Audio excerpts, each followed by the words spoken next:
But let's play the video game, maybe. How would we feel about that? Let me remember how to do anything. Oh, sweet. Oh, wait, no, I just did the wrong. Here we are. We're so back. I have multiple game capture screens, and I keep forgetting Umineko has, like, a bespoke one. I think just mostly because I fucked with the size of chat on this, due to the stream art, which, as you can see, did not solve the problem, but it's fine. I don't care.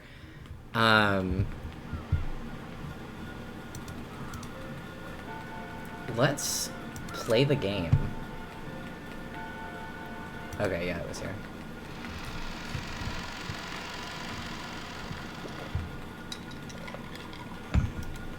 So as a brief review,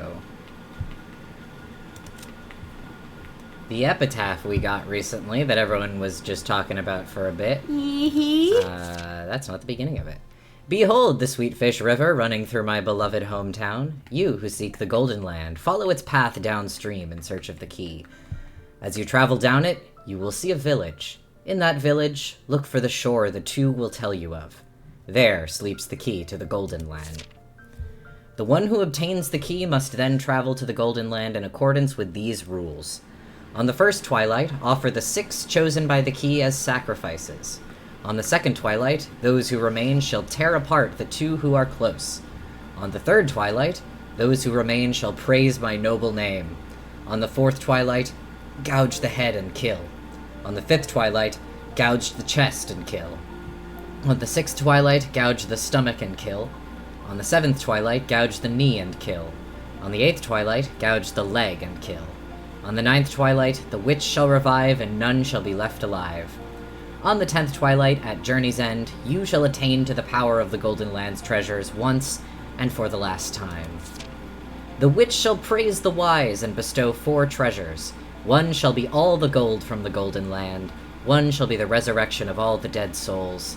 One shall be the resurrection of the love that was lost. One shall be to put the witch to sleep for all time. Sleep peacefully, my beloved witch, Beatrice. And that is Grandpa's riddle, which is speculated to be, if you solve the riddle, then you get the inheritance. Yippee! That's what word on the street is.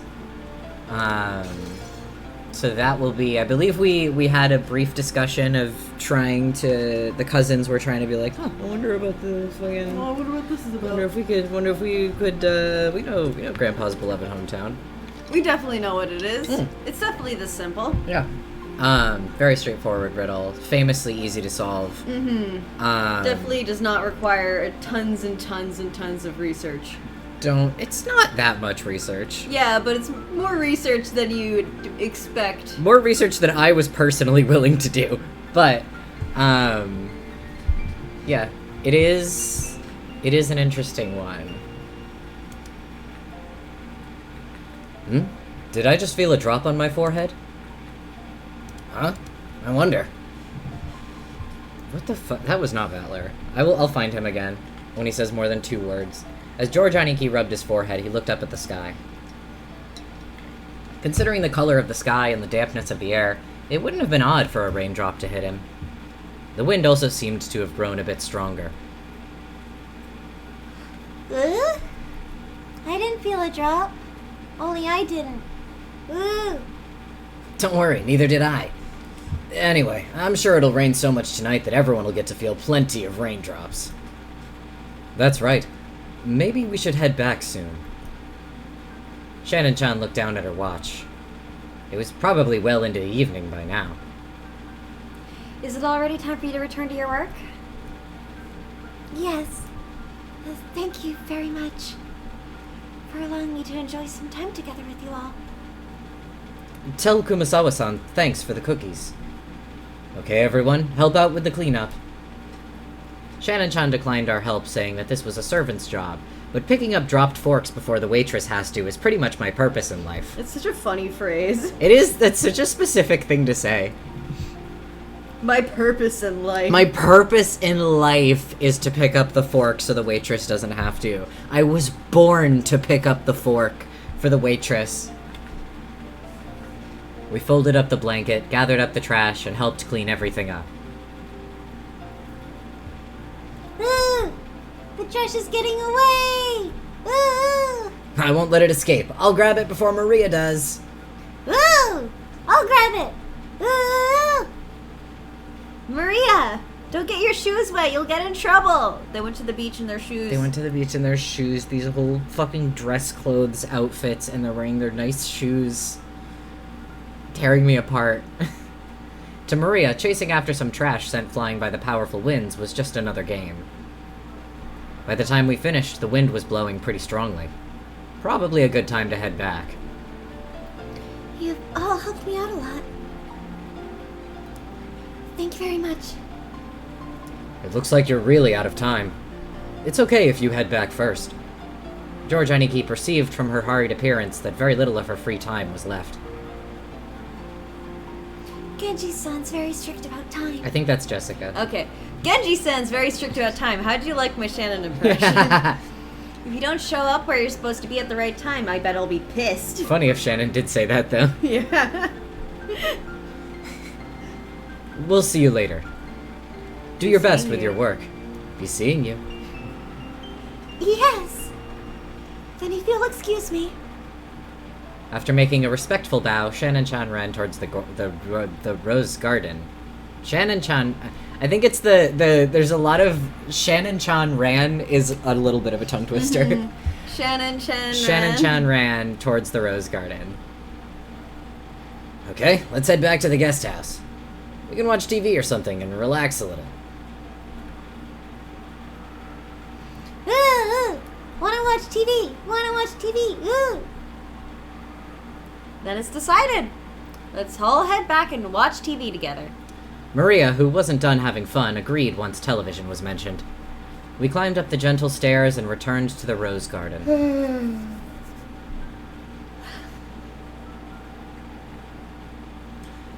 The wind had grown very strong, and roses shook throughout the garden like ripples on the water. This might be our last chance to see these beautiful roses. I'll bet tonight's typhoon ruins them. These roses might be done in by tonight's winds. You're right. Still, I think the roses are pretty lucky. After all, they got to welcome all of you before the typhoon. All flowers lose their petals eventually. But that means we can admire them even more when they're in bloom. That's right. Maria, burn this image into your eyes. At this moment, they're the best roses of the year. Ooh! Burned into eyes. Right then, Maria suddenly clapped her hands. It looked like she'd remembered something. My rose! The typhoon will send it flying. Ooh! Oh, you mean that sad-looking rose George Aniki marked with a ribbon? Maria apparently remembered where the rose was. She ran at full speed. The rest of us followed her.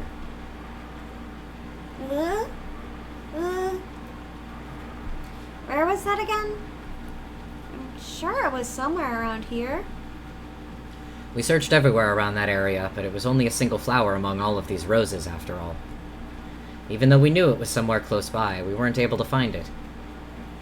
The winds making up the typhoon's front lines made roses throughout the garden undulate. Classic word, undulate. I love to undulate. It was almost like it was teasing us by making the location of Maria's rose impossible to find. Maybe it wasn't here. Well, let's try spreading out a bit in our search. Sounds good. Let's go for strength in numbers. What's up, Maria?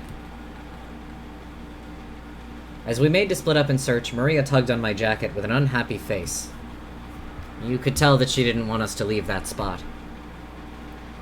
What is it? What's wrong? Ooh! My rose is here! It's here! But it's actually not, right? Maybe it was on the other side of the flower bed. If y'all look, we'll find it fast, okay? Ooh! It's here! My rose is here! Look for it! Look for it! Ooh! Maria stomped her feet in irritation. She pointed at that spot and said it was definitely there, but in actuality, it wasn't. Even so, Maria got mad when we said we were going to search elsewhere. We were at a loss for what to do. For a while, we had to stay near Maria and pretend to search through that rose thicket.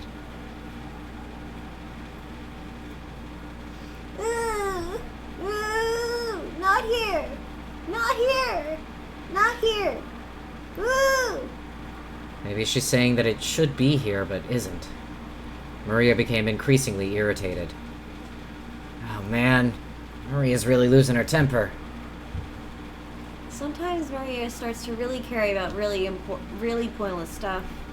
She gets what she wants, that's okay, but... You can't find something that isn't there. That's not good.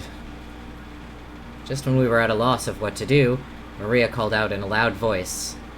Mama! Hi, the warning is now. Hi, The warning is child very abuse. soon. Child abuse. Child Yeah. abuse. Yeah. We could see Aunt Rosa in the direction Maria was waving her hand. Maybe she wanted to look at the garden one more time before the typhoon came, or maybe she had some business at the guest house. Aunt Rosa was coming from the mansion. She quickly noticed her daughter's voice and came over. My, what happened, everyone? Are you looking for something? Look for it! Mama, you have to look for my rose too! Ooh! Your rose? We found an unhealthy rose around here and marked it. We tied a candy wrapper around it.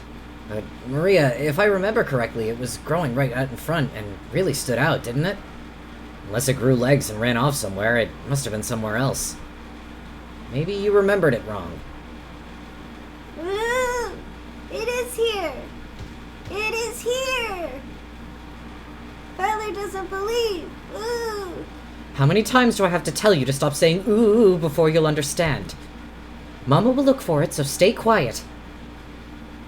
I'd never seen Aunt Rosa be anything other than kind and gentle, so her anger surprised me a bit. Aunt Rosa began searching as well, so we went along with her for the time being. But we were already more than sure it wasn't around here.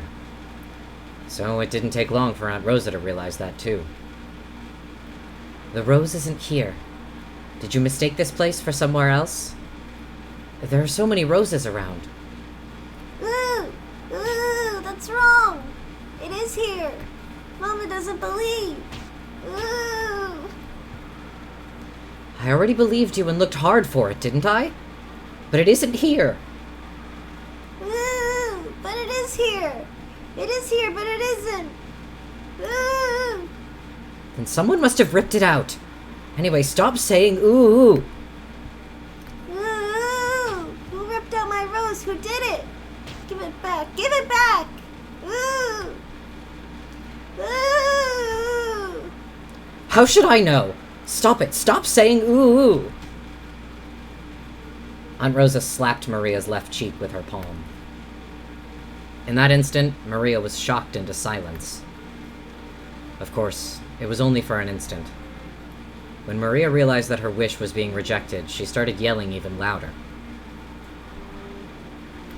My rose! My rose! Didn't I tell you to stop that weird habit? That's why all the kids in your class make fun of you. Cut it out! Once again, her palm slapped Maria's cheek. This time she didn't go silent. She choked as she started crying and began to bawl in an increasingly loud voice. Aunt Rosa was clearly irritated and lifted her hand once more to try and shut her daughter up. Aunt Rosa, now, she's just a little kid, so there's no reason to get so serious. I tried to cut in with a bitter smile, rubbing my hands together.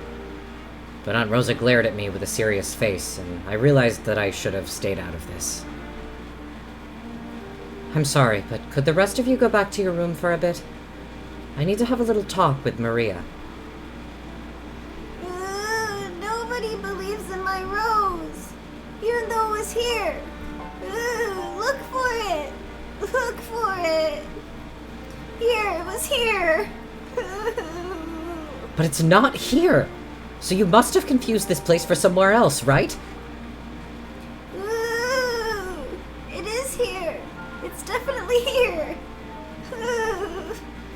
Then it disappeared! Give it up! Why? Why did it disappear? Why? Ooh. I don't know that! So stop saying ooh! Aunt Rosa once again raised her hand, overcome by emotion, and slapped Maria's cheek. It was strong enough to knock Maria over. Hey, Aunt Rosa, even if she is your daughter, violence isn't the answer. I stepped between them to protect Maria, who was still on the ground, crying, ooh. I knew that, as an outsider, problems between parent and child were none of my business. But I wasn't brought up to just silently observe something like this.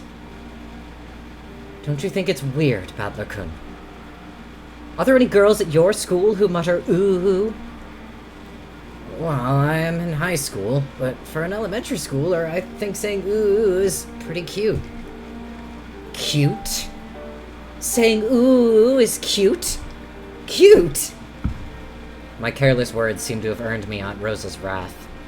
She grabbed my collar with a terrifying expression. Don't say such nonsense! Do you know how old Maria is? She's 9!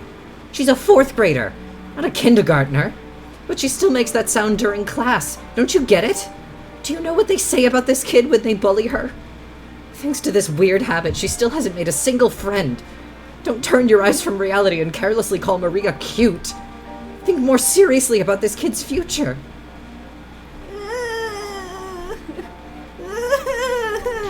I told you, stop making that sound! Didn't I tell you to stop it? Aunt Rosa struck Maria's quivering head, from which an increasingly unhappy voice was rising. I tried to stop it, but Aunt Rosa pushed me away. My back hit George Aniki. A long time ago, Aunt Rosa also thought of it as nothing more than one of Maria-chan's baby words. But now that it hasn't been fixed even midway through elementary school, she's been worrying about it a lot.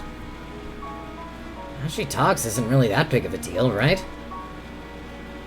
She'll never make it as an adult if she's like that. So, even though it isn't fun to watch, this is a problem between parent and child. Well, even I get chewed out by Mom all the time because of how I talk. When they put it that way, maybe even a scene as painful as this isn't something an outsider like me should butt in on. Badler-kun, when you were a kid, didn't you have any bad habits that you couldn't fix and got you into trouble? Well, 1 or 2. On Parents' Day once, I kept getting yelled at in front of everyone, and it was embarrassing as all hell. Well, then you can understand how the two of them must feel right now. I'm sure they don't want us to be here now. You understand Oh too, shit, don't that you? was George. Oh. They made it look like it was Jessica. Well, I'm sure they don't want us to be here now. cool impression of me, George. Thanks, I've been working on it. You understand too, don't you, Jessica-chan? I don't think anyone likes to be seen when they're being scolded. Let's go. We'll return to the guest house. Then, after Maria-chan comes back, let's welcome her as if nothing happened. That's probably for the best, isn't it? We thought George Aniki's point was probably a reasonable one, and we may have been eager to use that reasonable-sounding argument as a justification to retreat from this heart-rending scene. Jessica and I nodded at George Aniki, and we all left. We called towards Maria, telling her that we were going to head to the guest house, but she didn't seem to hear, and we felt sort of guilty and shameless after saying it. In that case, look by yourself as much as you want. Mama doesn't care! I'll look for it. I'll look for it by myself. Even if Mama doesn't care. Ooh. Have it your way! After blasting her with those last few words, Rosa spun on her heels and quickly returned to the mansion. Maria probably viewed that as a cold gesture meant to injure, but that wasn't Rosa's intention. It was because the hand with which she had so emotionally struck Maria's cheek was still numb.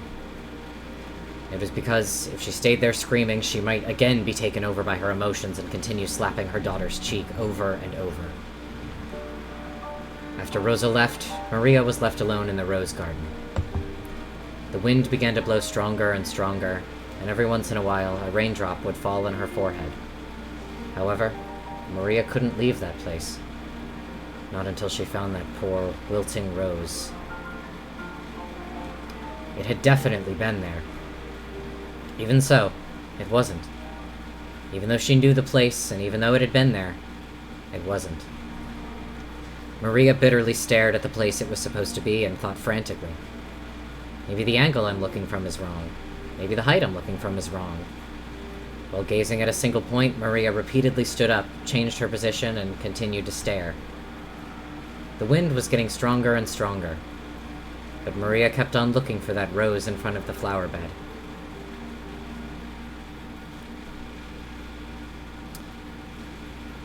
A very illustrative scene, Yeah. I would say, about obviously a very specific dynamic within this family, but I would also say how the Ushiramiyas operate broadly, I think is something that is really shown there very strongly. And I will say a theme that will continue throughout the story in terms of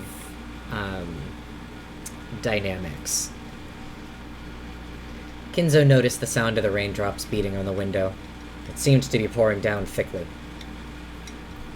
It had begun to rain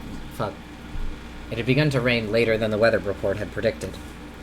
Kinzo approached the window as if being summoned by the sound of the rain. The sound of rain is a sound of silence. That sound feels quieter than any silence. It makes humans remember that, in the end, they are alone from the moment they're born to the moment they die. "You're late, Beatrice." Were those words directed at the rainy sky? There was no one to be seen in the direction of Kinzo's gaze. "Well then, let us begin. Let us begin our banquet of miracles. This island has now been cut off from the world. Now there are none who can interrupt my ceremony. There are many fitting sacrifices for you. 4 of my children, 3 of their companions, 4 of my grandchildren, me and my guests and my servants. You may devour as many as you please. The key of fate will select the sacrifices in accordance with the demon's roulette. If that roulette chooses me, even I will become your sacrifice. However, because of that, because I will bet on such madness, I will most assuredly bring forth a grand miracle. Come, devour to your heart's content. I will achieve victory over that roulette. Yes, I'll put everything on the line. First, I'll return the inheritance of the Ushiramiya family. Accept it!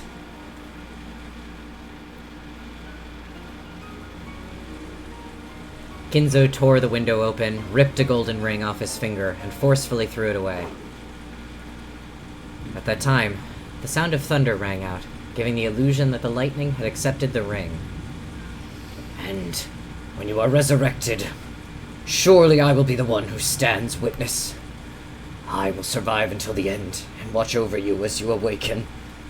So come, Beatrice. Welcome to my banquet. In exchange for all that I have created, show me another miracle just this once. Oh, Beatrice! Beatrice! Beatrice! Cool.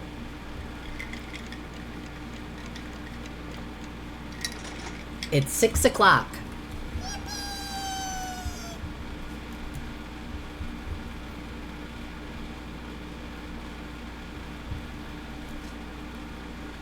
Lengthy pause. A news ticker popped up on top of the TV program we were watching. The disaster report told how municipalities all over were continually sending out rain, flood, and wave warnings. Of course, the raindrops beating harshly on the window were even more convincing. This rain's incredible. Still, when it's raining this hard, it also feels like it might stop at any moment. You wish. They said the typhoon's moving slow, so it might be like this all day tomorrow. And even a little bad weather stops the boats from coming. It looks like we won't be able to head out on Sunday after all. Just in case, I cleared all outside business from my Monday schedule, and I'm glad I did. Which means, looks like we'll get to skip school Monday. You sure will. Living on an island's starting to sound pretty good. Come to think of it, Jessica, you've got to take a boat to school every day, don't you? What do you do when the boats stop running? You stay home when it rains and show up late when the wind's blowing like King Kamehameha?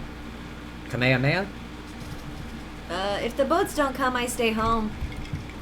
Still, it's not as good as it sounds. Usually I'm ordered to study by myself, and that's not fun with someone standing right behind you watching everything you do.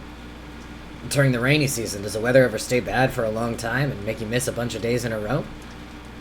That does happen sometimes. Still, I'd get a call from my homeroom teacher every single day who would sourly guide me how I should teach myself and what I had to turn in. She can't skip school as easily as you're imagining, Battler-kun. She's got to follow the rules for people that travel to school by boat and get a good amount of studying done. It'd actually be easier to just go to school. In my own room, I get distracted and I can't concentrate. She's so real for that. It's pretty hard to handle. After being made to do nothing but workbooks for several days straight, it's pretty hard to handle all that mental stress. When I get into college, I just want to go to some dorm and quickly say goodbye to this inconvenient island. Ah, okay. By the way, what do you do when the weather's good in the morning, but then gets so bad on your way home that the boats are closed? Do you spend the night at school? Yeah, that actually happens a lot. Because of that, they've built some lodgings there for people who can't get back to the island they live on. So there's just several people who live on islands at her school. Yeah. Well, I guess she does, live in an area where there are a ton of islands, I guess. Yeah, because this is like an archipelago that they're in, I think. So I don't know if her school is well, her school wouldn't be on an island because it's not everybody. But yeah, I guess it seems to be common for her school that I think she does go to a rich kid's school. I believe that is stated. That.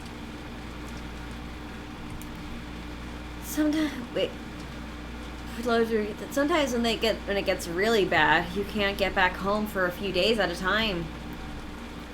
Someone commuting to school or work on a train packed to twice its capacity might carelessly think that commuting by boat would be pretty interesting and fun, but it sounds like it comes with troubles of its own.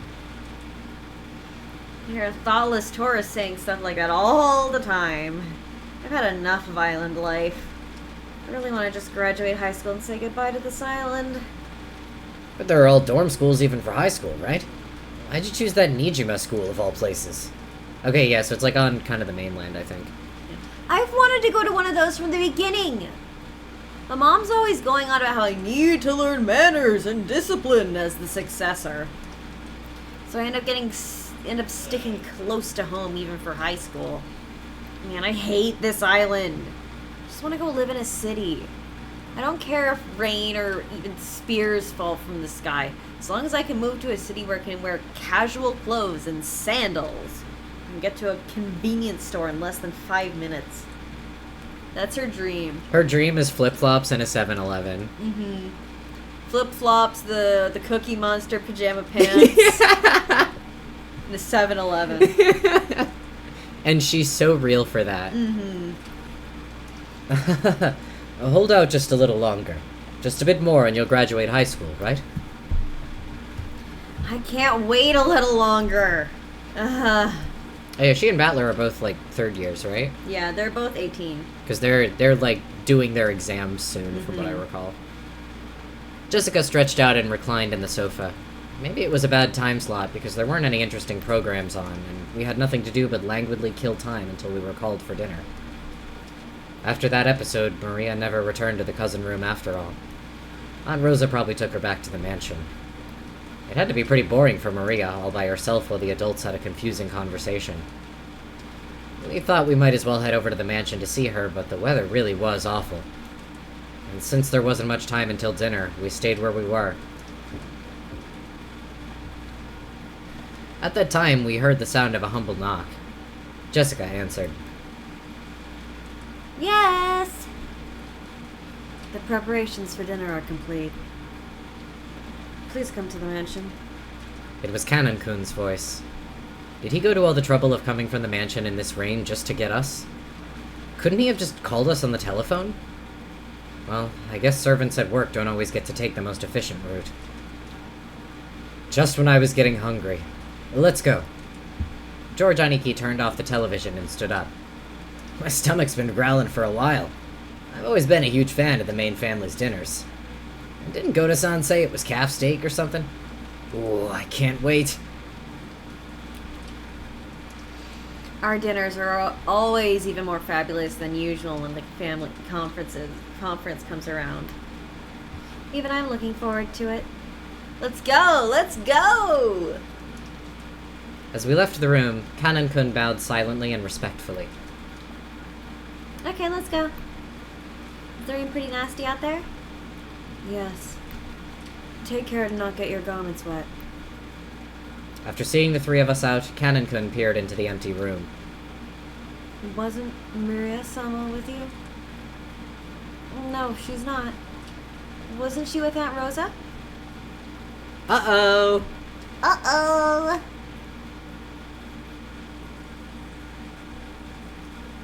Rosa was lying on a sofa in the empty parlor, having fallen asleep before she knew it. She was bearing a burden that the children couldn't even imagine. That's why she only needed to let her guard down a little, before the weariness immediately dragged her into the world of sleep. Realizing this, Genji brought a blanket over to her. When he tried to spread it over her, her eyes snapped open as though she'd been shocked with electricity. Ah! Thank you, Genji-san. When she realized that the thing that had touched her was just a blanket, and that Genji had been considerately giving it to her, she let out a sigh of relief. Did I wake you? My sincere apologies. No, it's okay. I hadn't planned on sleeping in the first place. What time is it now? When he was asked for the time, Genji checked a pocket watch that he took out of his chest pocket. It is slightly after 6. Rosa gave her head a little shake when she realized that not much time had actually passed, even though it had felt like she'd slept for ages. Even though she didn't feel rested at all, the drowsiness that had enveloped her must have been pretty deep. Thank you. I'll be fine without the blanket. I mustn't sleep at such a strange time. My sense of time has been completely thrown off. The rain has finally started pouring down in earnest, hasn't it? Rosa finally realized that the peaceful sound that had put her to sleep was actually the rain. This has always been such an interesting scene to me. Mm-hmm. This like moment with Rosa and Genji is something that like I feel like I'm still chewing on it a little bit, even where I am now in the story. I do come back to this one a lot just because I think Rosa's a very interesting character. She's genuinely one of my favorite characters in the game in terms of like how well written she is. And I'm just very fascinated by little moments like this with her. Mm-hmm. Same.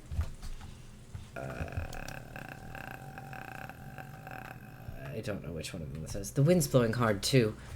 I wonder if the typhoon's finally here. That's that's what they said on TV. The typhoon is moving slowly, so they think it'll be like this all day tomorrow. Really? So our last chance to see that wonderful rose garden must have already passed by.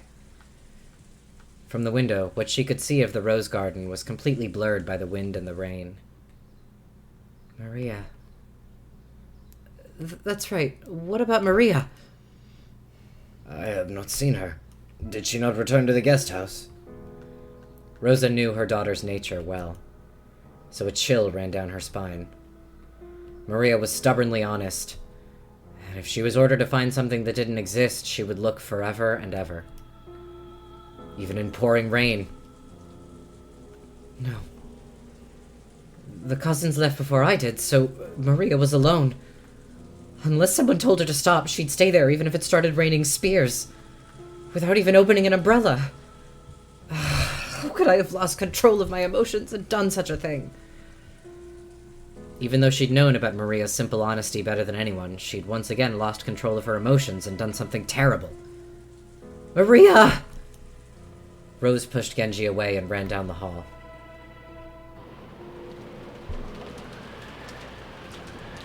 The outside really looked like a typhoon, and the rain was pouring down spectacularly.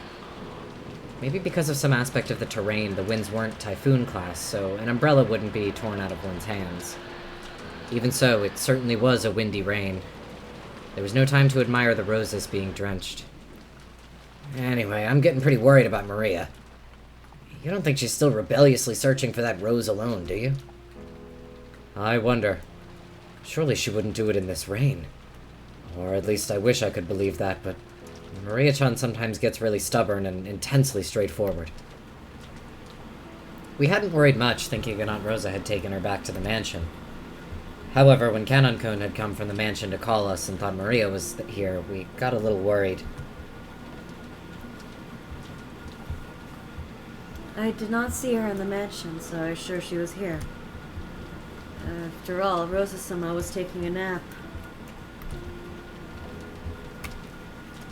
You didn't see her on your way over here? My apologies. I opened my umbrella and ran as fast as I could, so I did not pay much attention. If he had cut through the rose garden, taking the shortest line between the mansion and the guest house, then he would have just barely missed the place where Maria had been looking for the rose. And it was raining this hard, too. It certainly would have been possible for Kanon-kun to fail to notice her. Instead of arguing around here, it'd be faster to just check it out directly. Aniki, why don't we race over there? Oh, do you think you can beat me now that you've been growing for 6 years? Okay, let's settle this. Go!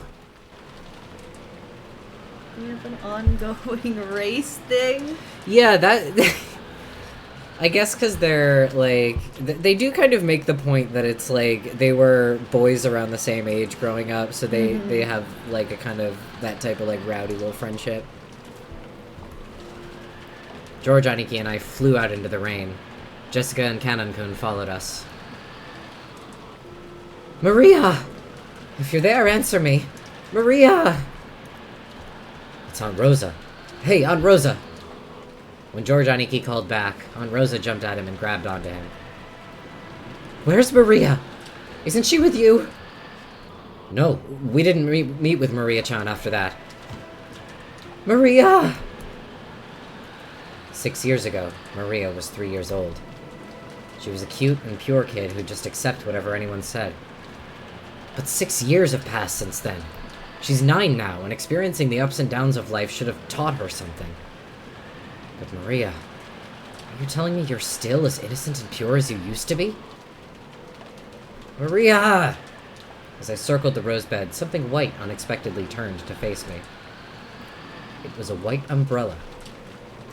Maria was crouching down, holding a white umbrella... excuse me. A white umbrella, and still searching for that rose. Huh? Her face, which had turned bright red from crying her eyes out, was dirtied with water and mud. It was a truly pitiful sight. Maria! Are you still looking? Ooh, can't find it. My rose. Ooh.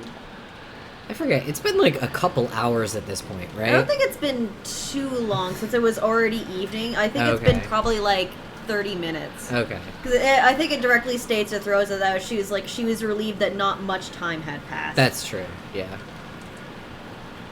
Maria had probably been here since the rain started pouring down. Her shoulders were freezing. She looked tired to the bone, but fortunately, since she was holding an umbrella, she wasn't completely soaked. The umbrella probably came from the handbag Maria always carried around. Thank goodness. Seriously, thank goodness. Butler-kun! Thank goodness you found her! Maria! I'm sorry, I'm so sorry.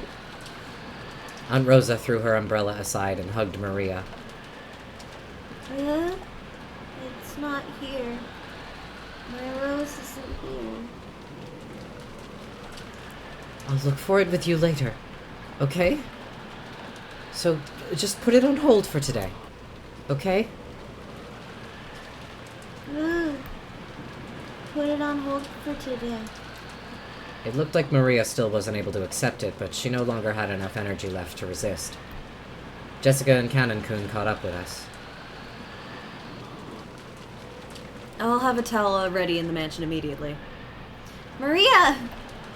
Were you here this whole time? I'm sorry. I'm sorry for being such a bad mother. Aunt Rosa, why don't we head back to the mansion for the time being? If we stay here, Maria will catch a cold. You're right. Maria, let's go. If we don't get you cleaned up, Grandfather will be mad. Oh, hungry. It's already time to eat. You did a good job holding out, Maria. We'll all go search together. Once the weather gets better. We couldn't stay in the rain forever. We took Maria with us as we headed back to the mansion. Maria apparently wasn't as worn out as I'd thought. When she remembered we were having calf steak for dinner, she started chanting, I'm hungry, ooh, ooh, and returned to her usual spirited self. Aunt Rosa didn't chide Maria for saying ooh, ooh. I see. So she had an umbrella on her. Maria sure is good at packing the right stuff. Ooh, I didn't bring an umbrella. Ooh. What? Then how'd you get that white umbrella you're holding? Ooh, I borrowed it. Some caring person must have brought her an umbrella. A normal kid would look for shelter once it started raining, but Maria was too stubborn to give up so easily. So, maybe that caring person gave up on telling Maria to find shelter, then decided to at least give her an umbrella. I see. I'll have to thank that person. Who was it? Ooh, Beatrice. The name Maria cheerfully mentioned was that of the island's witch. Rosa took a deep breath and asked again, trying to do so in a way that wouldn't damage Maria's good mood. Really? That's wonderful. So who was it? Who brought you that umbrella? Ooh, Beatrice. Ooh. Maria immediately realized that her mother didn't believe her and started crying out unhappily again. So Rosa stopped pursuing the subject. It'd probably be faster to ask whoever lent Maria the umbrella during dinner rather than ask Maria herself.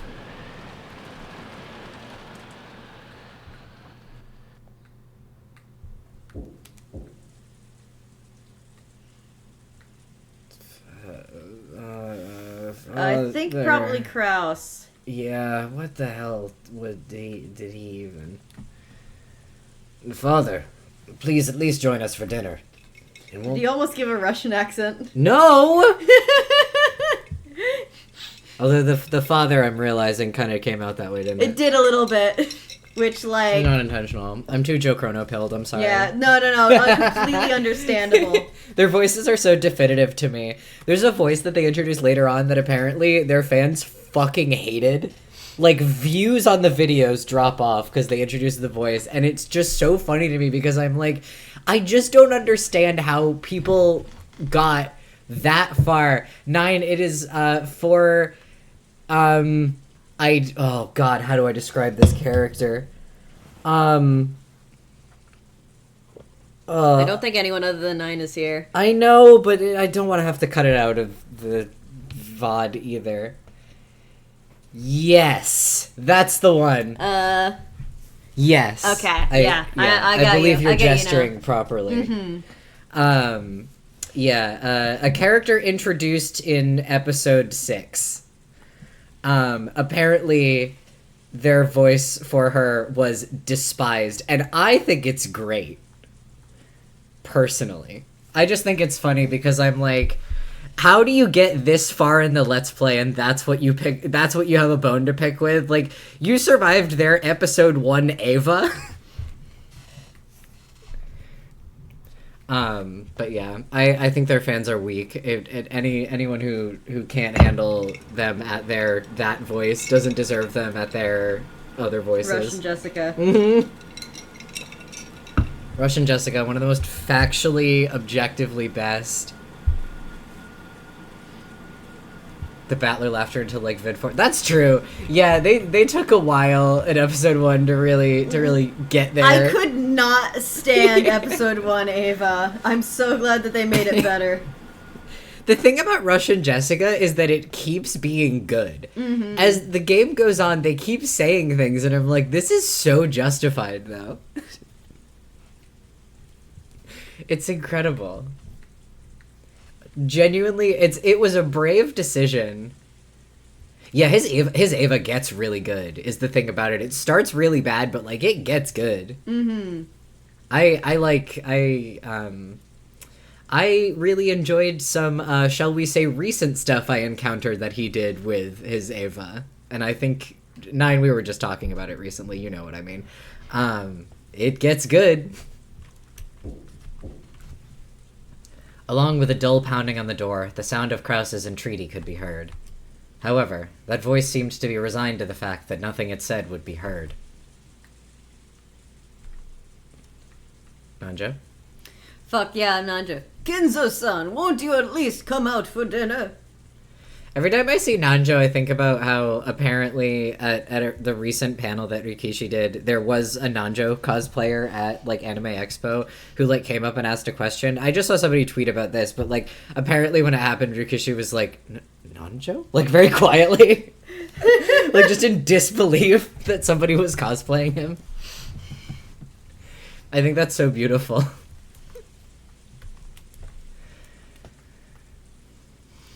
All your children have gathered here to see your face, haven't they?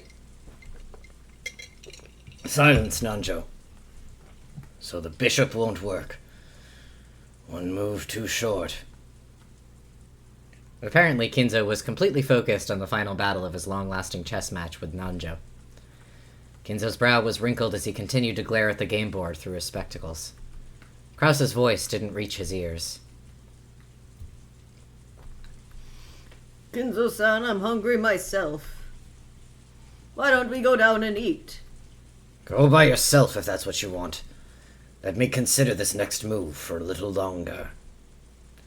We are going to finish it tonight. Otherwise, it's doubtful we'll finish before the world ends. Nanjo rose from his seat, hoping this would prompt Kinzo to do the same, but Kinzo's eyes never left the chessboard. He knew well that Kinzo always displayed a blind concentration when it came to chess, but he'd never seen Kinzo concentrate as hard as this. It was almost as though Kinzo was telling the truth, and there would never be another chance for them to continue their contest if they didn't finish tonight. It seemed that, no matter how obstinately he called out to Kinzo, it wouldn't reach the latter's heart. Nanjo gave up and headed to the door that Krause was still banging on. The door to the study opened. Krause was taken aback, thinking that maybe Kinzo was actually coming out. However, Nanjo was the one who appeared, and Krause let out a sigh of relief. Dr. Nanjo, his father... I'm sorry I couldn't be of service. Right now, this room is Kinzo-san's whole world. Nanjo shook his head with a completely defeated expression. Krause raised his fist once more and banged on the door, shouting. Father, can you hear me? We're heading down now, but please join us any time you feel like it. All of your children are waiting for you. I think that's about where I landed with Krause. Mm-hmm. That sounds about right. His voice was very loud, and he was making a racket pounding on the door. There was no way it wouldn't reach Kinzo's ears. Well, it certainly was reaching him. But he ignored it anyway. However, unlike the time he'd been called down for lunch, he didn't fly into a rage. By now, Kinzo was calm at heart, almost as though he had taken on a philosophical view and turned himself over to fate. Neither dinner nor the faces of my children interest me in the slightest. I will only leave here if Beatrice is resurrected, or if I am chosen as a sacrifice for the key. The demon's roulette has already started spinning. What meaning does dinner have at this point? Yummy. Yeah, it's tasty. Don't you want a last meal? He wouldn't care about a last meal. That's fair. Calf steak sounds pretty good. I know. And he's the kind of selfish bastard who wouldn't take it. Yeah, it's ridiculous. As though the painfully loud banging on the door completely failed to enter his hearing. I'm not a big steak person, but I feel like calf steak could be good. I'm also not a steak person. I've had calf in, like, other contexts, so... like veal. It's good. Kinzo silently thought about his next chess move, still in his philosophical state.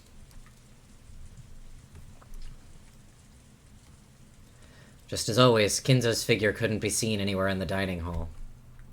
Kraus, wearing a bitter smile, returned with Nanjo. Father says he's still not feeling well.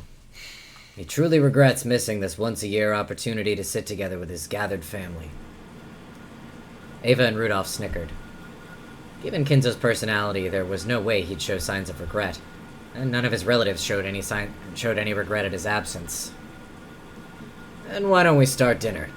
Goda, begin. Certainly! Well then, if you will allow me. When Goda was told to start the family conference dinner, his biggest time to shine of the whole year, he nodded with a broad grin. May I ask who lent Maria an umbrella? When Rosa timidly cut through the silence of the dining hall, everyone noticed. An umbrella? What's this about? A short while back, Maria was in the rose garden when it started raining, and she apparently borrowed a white umbrella from someone. I wanted to thank them. It wasn't one of us. After you left, we moved to a different room and had a friendly chat that whole time. That's right! Even after that, the siblings had a real friendly chat. Oh, I'm sure. The word friendly fell awkwardly from Hideyoshi's lips, so even those who hadn't been present could tell the conversation hadn't been a pleasant one. At the very least, it couldn't have been me, Ava, Rudolph, Hideyoshi-san, or Kirie-san. We were together the whole time, even after Natsuhine-san and Rosa-san left. The whole time until the meal started. Nissan went up to the study with Genji-san to call father. At that time, the rest of us went straight to the dining hall. So it wasn't one of us. Couldn't it have been a servant kind enough to lend an umbrella? So, was it you, Goda-san? I have been in the kitchen the whole time preparing. My sincere apologies. Goda looked slightly disappointed about missing his chance to show off. At that time, Shannon and Kumasawa appeared, pushing a serving cart loaded with hors d'oeuvres. Then what about Kumasawa-san or Shannon-chan? Yes? Has something gone wrong? Because Shannon had come in part way, she shrank back, mistakenly thinking that the others were searching for the one responsible for some error. It isn't like that. It started to rain when Maria-chan was alone in the rose garden. After that, someone lent her an umbrella. Aunt Rosa said she wanted to thank that person. Ooh, Beatrice. Maria, her mouth a thin line, said the witch's name in a small voice. Aunt Rosa explained the situation one more time. As she did, Kumasawa-san cackled. Oh, ho, ho! It wasn't us. Sharon-chan and I were preparing the rooms together, so we did not go outside. Yes. I'm sorry I wasn't able to be of assistance. Preparing the rooms? What do you mean by that? Because of the rain, we thought it would be troublesome for all the guests to return to the guest house. So the servants were ordered to prepare the guest rooms inside the mansion. Really? How thoughtful. Yes, it certainly would be rude to chase us outside in this rain. Could you give it a rest? I like how even when she's saying something that doesn't feel overtly insulting, Hideyoshi's like, Ava... Ava, not now. Yes. After receiving the order from Madame Kumasawa-san, Kanan-kun and I started preparing the rooms. Then it became time for lunch, for dinner, so Genji-sama ordered Kanan-kun to go to the guest house and summon the children. Yes, so Kanan-san did find Maria on the way to the guest house and hand her the umbrella. Ooh! It feels like we cast our voices on purpose so that we would maximize talking to ourselves. Yeah. Unintentionally. Oh, sorry, I skipped over a Maria. Wrong! The person who had actually received the umbrella denied it. Rosa was troubled. All she wanted to do was give a word of thanks to the person who had lent the umbrella, but she couldn't find them. And she thought asking like this with everyone gathered for dinner would work immediately. Then, was it you, Natsuhine-san? Oh, I'm sorry. After everyone's friendly chat, my headache was so bad I've been resting in my room. Honestly, fair. Yeah. I would do that as well in Yeah. her situation. Yeah. She says one more sentence. Therefore, I did not go outside. Then who was it? George-kun and the kids? That can't be right. Cheap viewers? No! Our viewers are perfect. Our viewers are priceless. They can't be bought. No, it wasn't us. We were watching television in the guest house the whole time. Actually, we thought Maria had just gone back to the mansion with you. Then Canon-kun came and he asked whether Maria was with us. That's when we first realized she wasn't in the mansion. I mean, if it were me, I'd have grabbed her hand and pulled her under a roof before giving her an umbrella. Rosa was completely baffled. One by one, the relatives and servants denied that they had done it, even though it really wasn't something anyone would need to hide. So, by process of elimination, the number of remaining candidates wasn't large. Of course it wasn't me. I never began writing. I visited Kinso-san's room and I was playing chess with him until just now. Which means it also wasn't grandfather. Wait a sec. Isn't this starting to get a bit weird? Who's left? Then, who was it? Genji-san? Huh? Wait a second, don't get me wrong. It's not like I'm searching for some culprit or anything. All I want to do is, as a mother, thank the person who gave Maria an umbrella in the middle of the rain.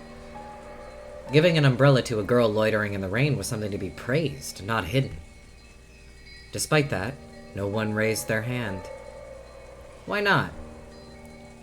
Everyone started whispering about how strange this was getting. Calm down, Rosa. Why don't we just ask the person who was lent the umbrella? That's what everyone had been thinking since the beginning. They were all scratching their heads at why she didn't just ask Maria, who had been given the umbrella. However, Rosa bit her lower lip. After all, she already knew how Maria would answer if asked. Of course! Rudolph-kun's got it right here.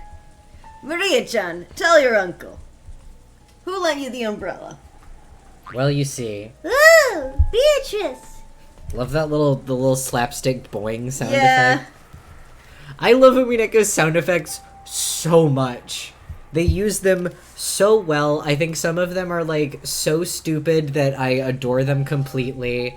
And some of them are so gross that it makes me feel ill. Yeah, there is one specific sound effect that causes me to physically cringe every time I hear it. Mm-hmm. It's great. They use it very effectively. The dining hall was wrapped in silence for an instant, but it was soon interrupted by a burst of laughter. I see. So Beatrice, the Witch of the Forest, felt pity and lent her an umbrella. What a lovely story. Rosa, there you have it.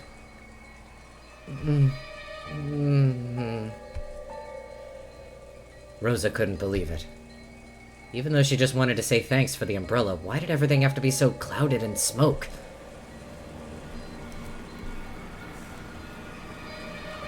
Ooh, just like Uncle Kraus said. Beatrice let me borrow it. Isn't that wonderful? We should all be jealous of such purity. What do you think, everyone? Kraus was laughing with a face that was clearly mocking, but Maria was overjoyed, apparently convinced that her claim was being believed. How did that work? Does that mean a witch really appeared and gave her an umbrella? Jessica asked me in a small voice that wouldn't carry over to Maria, who was sitting across from me. Has Maria ever been the type to make jokes? If we'd heard that kind of story pop out of my old bastard's mouth, we would have just taken it as another joke. However, it was hard to explain it away like that when Maria said it. This was getting pretty unnerving. No way. Oh, sorry, that's Jessica. No way. She's always been frank and serious. She's the sort who'd believe any joke, even normal ones people could instantly tell were lies. I never even heard her cracking a joke. Aunt Rosa probably knew that better than anyone. It appeared that because of this weird situation, she had no idea what was going on anymore. So, if Maria says she borrowed an umbrella from Beatrice, that must mean it really was Beatrice. We're talking about Maria here, so I can't think of it as some sort of metaphor or joke. It might just be best to take what she says at face value. What's going on? Are you saying Genji-san or someone put on that fancy dress from the portrait and gave Maria the umbrella? There is a sprite of Genji in the dress. What? There's a sprite of Genji in the dress. I didn't know that! It's a joke, for the record. Okay. It's a joke art. I see. I'll find it for you. Umineko will just do anything.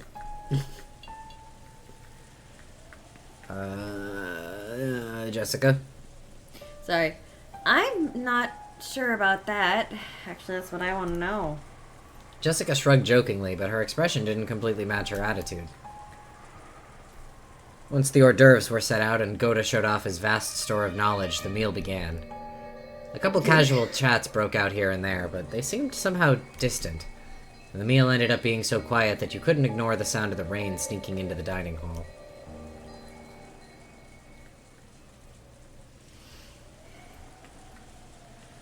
Kumasawa and Shannon, pushing the serving cart, ran into Genji and Cannon on their way to the kitchen. Oh, it's Genji-san. Did you lend Maria-san an umbrella? An umbrella? What are you talking about?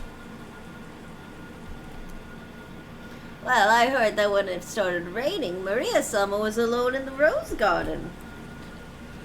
Seems she borrowed an umbrella from someone there, but we don't know who it was. It wasn't me. After all, I actually thought Maria-sama was in the guest house. When Badler-sama first found her, she was already holding the white umbrella.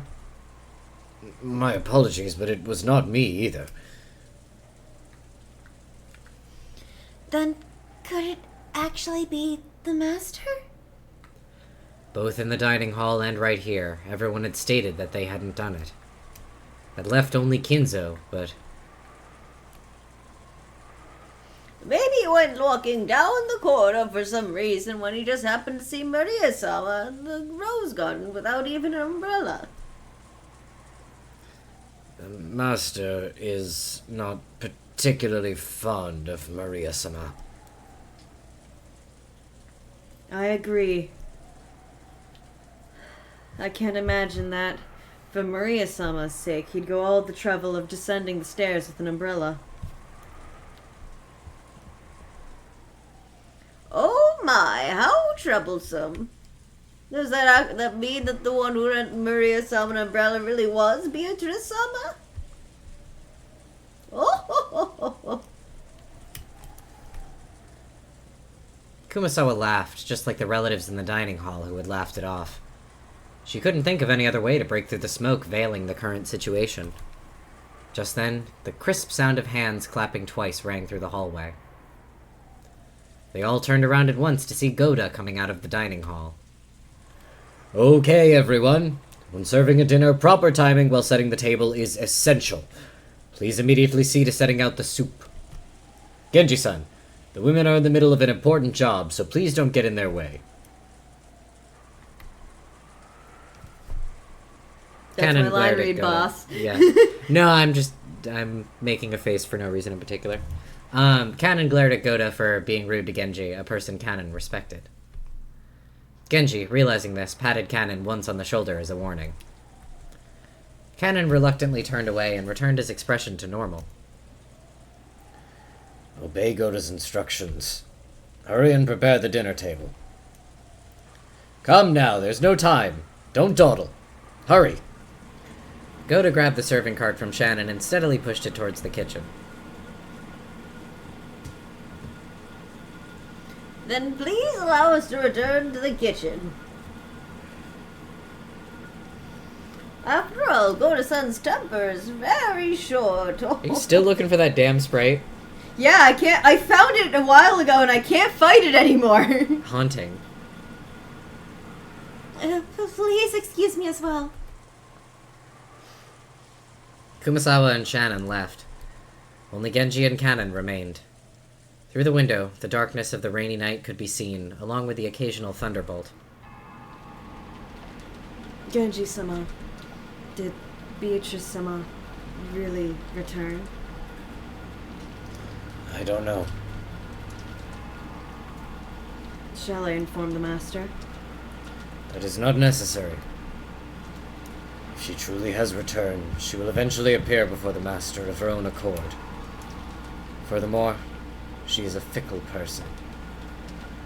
It would be pointless to report to the master only to find that she does not appear. I wonder if that means the master's ceremony has already begun. Probably. However, that has nothing to do with furniture like us. We must continue to return the favor we received from the master until our final moments. Yes, that is furniture's duty. The thunder crashed once more. Except for those instants when lightning lit up the sky, nothing could be seen out the window but the darkness of night. Just as humans rule when the sun is up, those that are not human rule when the sun is down. The darkness of night that now surrounded Rakenjima was ruled by another master, not the Yoshiromiya family. Did this master take pity on Maria when she was alone and being pummeled by the rain in the rose garden, lending her an umbrella? Kanon looked at the rose garden's lights, dimly visible beyond the window. The dim lights weren't enough to illuminate the surrounding area.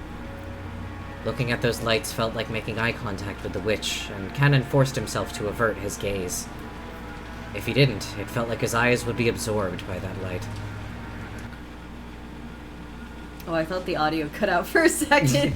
Yeah, it's an abrupt stop. I feel like they don't usually do hard cuts in that manner.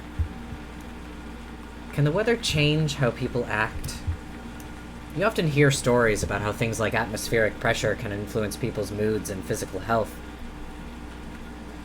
For some time now, everyone had been struggling to clear the gloomy atmosphere. But any conversation was quickly cut off, and in the end, the dining hall was simply filled by the sound of rain. Dessert was some kind of chocolate cake accompanied by a pear sherbet. That sounds good. That Pear sounds sherbet? really good. Goda-san enthusiastically explained the recipe as soon as this final dish was presented, but I quickly forgot the details. I want to know! I know, Goda. I want to hear everything about Goda's dishes. Yes. When's the Umineko recipe book coming out? I hope that exists. They have the opportunity to do something really funny. Oh god. No. All I'm saying. I'm drinking black tea right now. Yeah. This game taught me about the golden drop of black tea. That's true, it did. That was new information for me. Someone out there's already done it, I'm sure. Oh, definitely. I would hope so. I want, like, that's what I really want. Someone to just make, like, a list of all the, like, food items in Umineko and, like, getting recipes together for them. I just think that'd be really funny. Umineko themed dinner party. Yes. It's like a murder mystery party, but worse. Yeah, it would be worse. Yeah, the fucked up tea recipes. Yeah, exactly. Exactly. The guest of honor, grandfather, was absent, the weather was horrible, and the identity of the one who'd lent Maria an umbrella remained a mystery. When dinner ended, no one felt even one bit refreshed. It was too late now, but I realized painfully that taste wasn't the only important part of a meal. The whole atmosphere was also critical. Goda-san, the supposed conductor of this musical piece called Dinner, did his best to enliven the place, dropping little jokes left and right, but apparently not one of them succeeded. I think that it's the worst crime of the episode 1 stage play that they cut Goda off when he's just starting to explain the meal. It is, like, the most understandable cut-for-time thing, but I still think it's a crime. I'm like, let this man say it. Let this man speak. Let him speak. After taking orders for after-dinner coffee, tea, and orange juice, he left for the kitchen. As soon as he disappeared, Uncle Kraus spoke. My. That was nothing. What a waste the dinner that Goda worked so hard to create is met with such a gloomy atmosphere. Yes, absolutely. It just feels like nothing would taste good today. Oh, I'd like to know why you feel that way. Later on, I'll do all I can as your older brother to help cheer you up. Aneva grimaced slightly. I'd already heard she wasn't on good terms with Uncle Kraus, but it was pretty clear now. Is anyone on good terms with Uncle Kraus? Is Uncle Kraus on good terms with anyone in the world? Does anyone like him? His wife? Sometimes. Sometimes. She loves him, but does she like him? Yeah.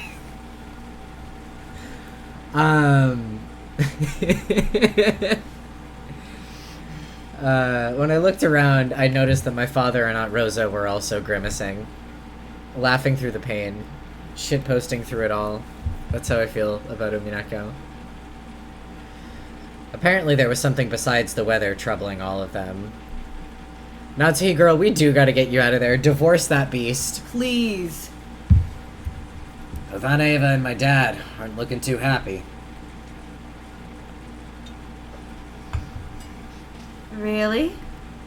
I don't think so. I asked Aunt Natsuhi, who was sitting on my right, but she seemed to be in a bad mood as well. She snapped back as if to say she was absolutely not interested.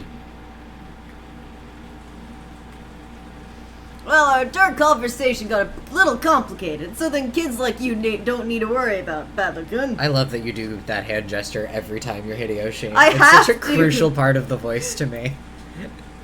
It's not Hideyoshi if I don't do the funny little hand gestures. It's necessary to access the voice. Mm-hmm. Absolutely.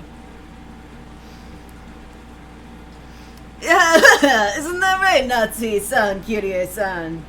Uncle Hideyoshi laughed as he spoke, but without his usual brightness, so I could vaguely imagine just how complicated their adult conversation had become. On top of that, even Aunt Natsuhi and Kirie-san, the people he had directed his comment to, ignored him as though they hadn't heard anything. I didn't know what kind of conversation they'd been having while us kids were away, but it reminded me of how Dad said he had stomach cramps when we arrived at the mansion. The family conference might have been a playful reunion to us kids, but it was definitely different for the adults.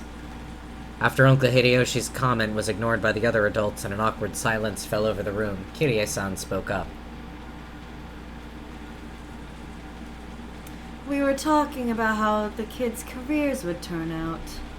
I love she says that with that smug look of like, I know how to get them to stop being curious about this. I love how many characters in this game are written to have the very real skill of changing the fucking subject. Mm-hmm. Like, one thing that this game does such a good job of establishing is how fundamentally important it is to be able to do that in this family, to, like, diffuse a situation. It is, I love it so much. Such is what lies in your future, Battler-kun. Will you just drift on to college? Wouldn't that be a little disheartening as a starting line for the long race of life? Hey, wait a sec. Kirie-san, if you start talking about something like that in the middle of a meal, it won't digest well and we'll all end up getting constipated. Ha ha ha! That's right! We were just talking about Balakun and Jessica-chan's careers! We've got to think seriously about the future! Hideyoshi heartily agreed as if they had really been talking about that, but that was probably wrong. Kirie-san had obviously been trying to change the subject. However, if Kirie-san had determined that this was the best course of action for now, then she was probably right. Taking this into account, I cast aside my suspicions as to the cause behind Aneva and Dad's bad moods. At long last, the serving cart returned, filled with coffee and tea. Kumasawa-san and Shannon-chan served it to everyone. Goda-san explained that this concluded tonight's meal. If only the mood had been a bit more cheery, it might have been the best dinner in my life.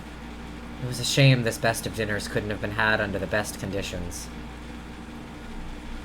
Ooh, George Oni-chan, is dinner over now? Yes. With this, dinner is finished. Don't be rude. Stay in your seat and calmly drink up. Maria looked like she was really excited by the occasionally crashing thunder. Maybe she wanted to quickly finish eating and run over to the window. She had been fidgeting for a while, waiting for the meal to end. Some people are afraid of thunder, while others find it interesting, and Maria was apparently one of the latter sort. That checks out. Maria's a pro-thunderstorm kid for sure. Therefore, when she heard from George Aniki that dinner was over, a huge smile broke across her face. She then rose from her seat, took out her handbag, which she'd set under her seat, never having left it even when she was eating, and began fishing around inside it. No one seemed particularly concerned by this behavior. What's that? Where did you get it? George was the first to notice it. Y'all ready for one of my favorite tracks in the game? Yes! To this day, one of my faves. It's such a classic. The song that made me realize that Umineko has a banging soundtrack, and made me retroactively appreciate other songs more as well. As he spoke, Battler noticed it too. Not this one. It's coming soon, though. This is good too, but it's not the one I'm talking about. The sound effect? I guess it is a sound effect, yeah.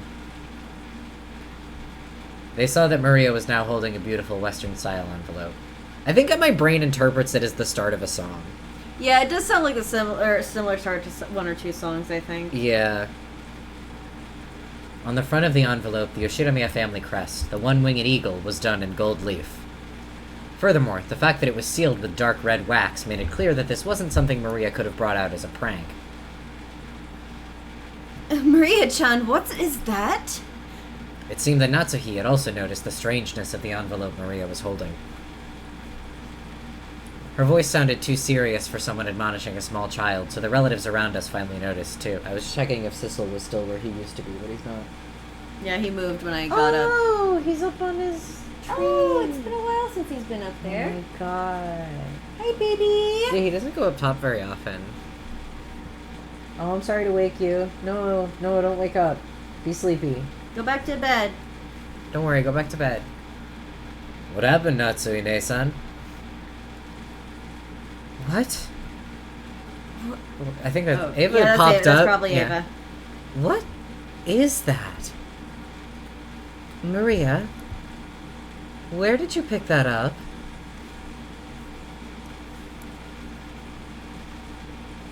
That envelope has Kinzo-san's. When Nanjo muttered that, even us kids could understand why everyone seemed to be frozen solid. The envelope that Maria held was one of the Yoshiramiya family head's custom-made envelopes for private use. In other words, it could only mean one thing.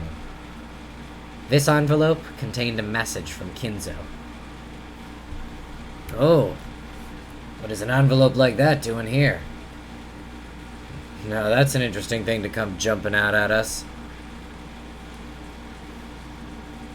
Just let me have a peek. Ooh! No way! I'll read it.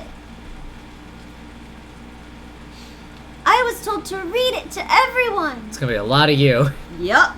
Uncle Hideyoshi tried to snatch the envelope out from Maria's hands, but she protected it as though hugging it and didn't let go. Hideyoshi-san, you can't just force a child. You can't use force against a child. You can't just use force against a child. Maria-chan, where did you get this envelope? Ooh, I got it from Beatrice, and she gave me the umbrella. She told me to read it to everyone after the meal was over. I'm the Witch's messenger. Ooh, Messenger. messenger. Messenger? I do like their method of, like, preserving what was in English in the original version. The brackets. It's a simple but effective touch. The almighty witch of the island sure likes to mess around. Battler tried to joke about it, but no one laughed. I wonder what's written inside of it. Maria-chan? Ooh, gonna read it. Ooh. Maria casually opened the envelope. It was sealed only with wax, so she just had to remove the sealing wax to open it. That sealing wax fell onto the desk. Hideyoshi hastily picked it up and stared fixedly at it. He then set it in the center of the table where Natsuhi, Kirie, and Nanjo stared at it. Imprinted in the sealing wax was the one-winged eagle, which was the Yoshiramiya family crest, and also Kinzo's personal crest. This is the family head's personal crest. I know it from letters I've received from Kinzo-san before. Without a doubt, this is his wax seal. But aren't there several things in this mansion bearing that crest? For example, it was on some kind of stamp for wax seals. Couldn't someone other than Kinzo-san have used it? No, Kinzo-san would always use a ring on his finger. It's proof of the Yoshiramiya family headship when he sealed the wax. The shape and its complex design is definitely Kinzo-san's seal. That is not necessarily so. Anyone in the family must have received a letter from father at least once. We can't eliminate the possibility that someone used that wax as a model to create a fake seal and pass themselves off as father. Yeah, couldn't you, like, reuse a wax seal if you just, like, got the back of it hot and then stuck it again? I don't know enough about wax seals to say yes or no, but that does sound definitely possible. I've received mail with wax seals before because I have friends who are into that sort of thing. And I feel like, that's true, depending where they put the wax seal. But, like, it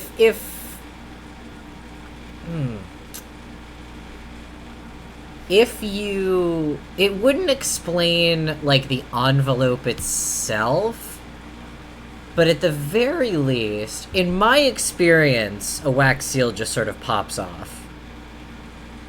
But the engraving probably would warp noticeably. Yeah, that's a fair point. I feel like it's a distinct possibility, though, in theory. It's not necessarily what I believe, but I like to keep a lot of things on the table. You may know this about me. No. Both of you who have listened to my most deranged theories at all times, I rule out very few things. Even the theories I don't think I believe anymore are still in the Google Doc. I'll tell you that.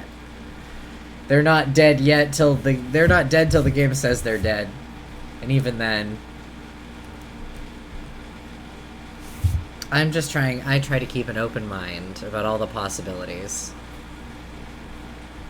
I agree with Aniki. No matter how much the seal resembles Dad's, we can't prove that it's the real thing. So it doesn't prove this envelope came from him. I absolutely agree. I cannot approve of arbitrarily deciding that this letter came from Father, based solely on the wax seal. Dr. Nanjo, couldn't you use a bit more discretion with your vague words? I apologize. It was not my place to speak.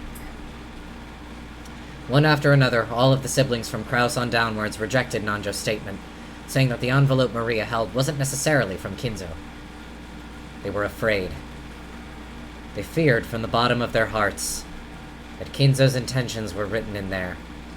and that it might be some announcement regarding the inheritance that would be decidedly unfavorable to them. Maria, the person who gave you that envelope was the same person who lent you the umbrella, right? Ooh! I don't know what ooh means. Is it true? Yes. So in other words, the witch, Beatrice, gave Maria-chan that envelope along with the umbrella? Ooh! Maria nodded forcefully. I agree with my husband. It's a dubious letter handed over by some suspicious person. It isn't even worth reading. There's nothing wrong with just reading it, right? Battler said it to Jessica in a small voice, trying to act tough, but Natsuki heard him clearly and glared at him with threatening eyes. And then, Beatrice told you to read it after the meal was over, right, Maria? Ooh! It's okay, everyone. This envelope didn't come from Grandfather, but from Beatrice.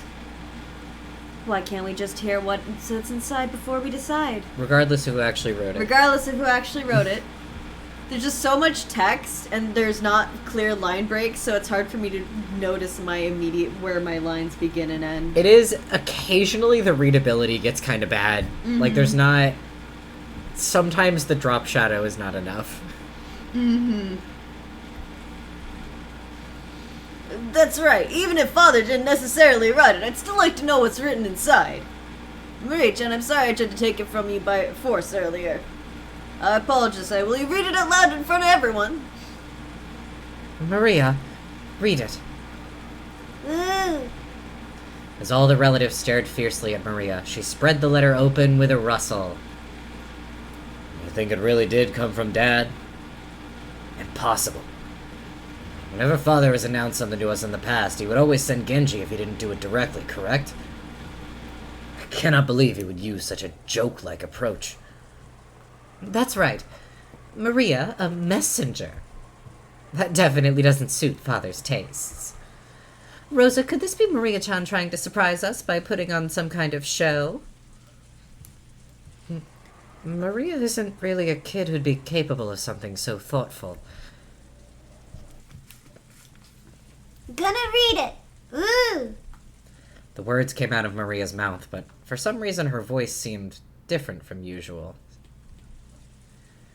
Everyone went suddenly silent, the clock ticking coming in. Oof. Let's fucking go, fishy aroma! Welcome to Rokenjima, members of the Ushirimiya family. I am Beatrice, the alchemist for this family employed by Kinzo-sama himself. Haha! That's crazy! Quiet! I have served him for many years in accordance to our contract, but on this day, Kinzo-sama has announced the final suspension of that contract. Therefore, I ask you to acknowledge my resignation from the position of family alchemist from this day forth. How foolish. What nonsense! I can't stand to listen to it. And now, there is one part of the contract that must be explained to all present. I, Beatrice, lent Kinzo-sama a vast quantity of gold under certain terms. One of these terms specifies that all gold is to be returned to me upon the termination of the contract. Furthermore, I am to receive everything of the Ushirimiya family as interest. A lot of $5 words in this letter for Maria to be reading.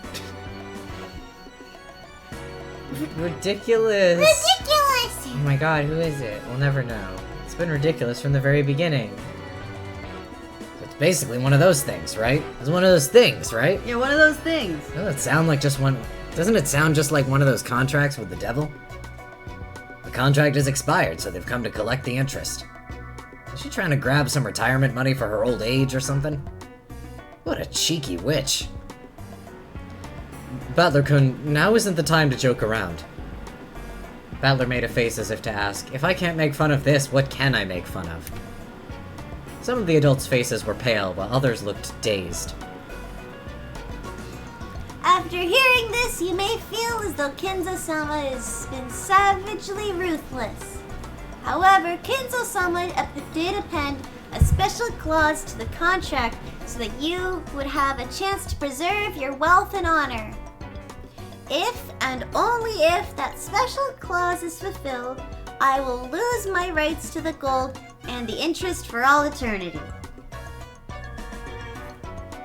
A special clause? What is it?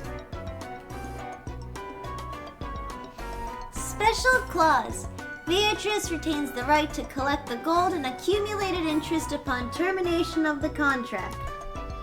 However, if someone is able to discover the hidden gold of this contract, Beatrice must abandon these rights for all time.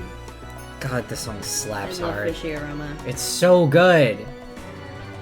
The collection of the interest will proceed shortly, but if any of you fulfills the terms of this special clause, I shall return everything, including the portion that has already been collected. Wonder what that interest could be.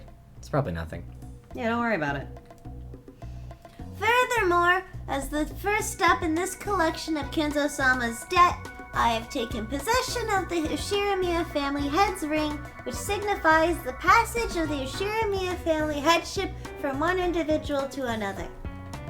I ask that you confirm this for yourselves by examining the imprint on the wax seal. Are they trying to claim that that's the meaning behind this seal? That father would relinquish his ring is unthinkable. Kraus stared at the sealing wax as if trying to burn a hole through it. Ava and Rudolph were doing the same over his shoulder. Come to think of it, when we were playing chess, I did have a strange feeling that something was missing from Kinzo-san's finger. Dr. Nanjo, don't say something so careless just because of a vague memory. We can't prove its authenticity here. Only by asking Father directly can we determine whether he has really truly handed over his ring and whether this letter tells the truth. That's right. It's just as Kirie-san says. Do you really think No. Kinzo-san will tell you? After all... Oh, that's still him. After all, that person's thoughts sometimes surpass the bounds of common sense. No matter what happens, it's still nonsense. In the first place, the illusion of the gold itself is one of Father's tricks. I've already heard enough talk of that gold from the rest of you. But this is the witch speaking, right? About how the inheritance and all the assets will be handed over to the one who finds the gold, right? So maybe Beatrice-sama is Father's legal advisor or in charge of his funds. We can't possibly trust some strange person who entrusts such a suspicious paper to a child.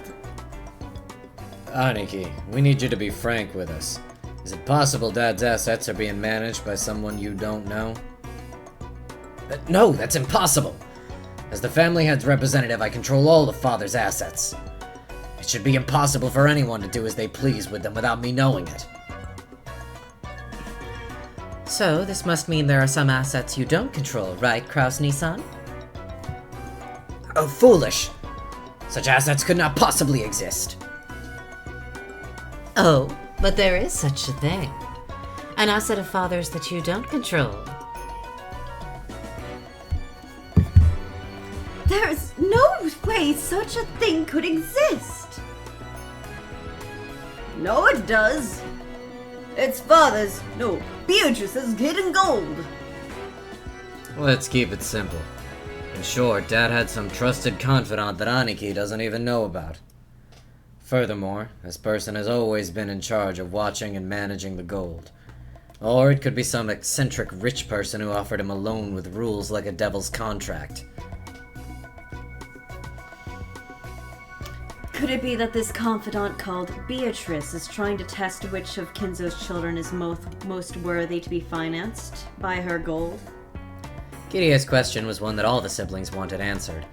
Upon reflection, they realized that Kinzo's strange epitaph had hung in the hall beneath the witch's portrait for quite some time. And while it had long been whispered that whoever solved the puzzle would receive everything, no one had ever clearly stated it. That was an interesting thing that they actually noted when they introduced the epitaph, is that Kinzo never said that whoever solved the epitaph got the gold. Mm-hmm. It was just, that was the rumor. That was what everyone assumed and said about it. Yeah, I've just been slamming a lot of water today, and so I'm like drinking too fast, and it keeps making me burp a little bit. I give blood today, so I'm trying very hard to stay hydrated and awake also.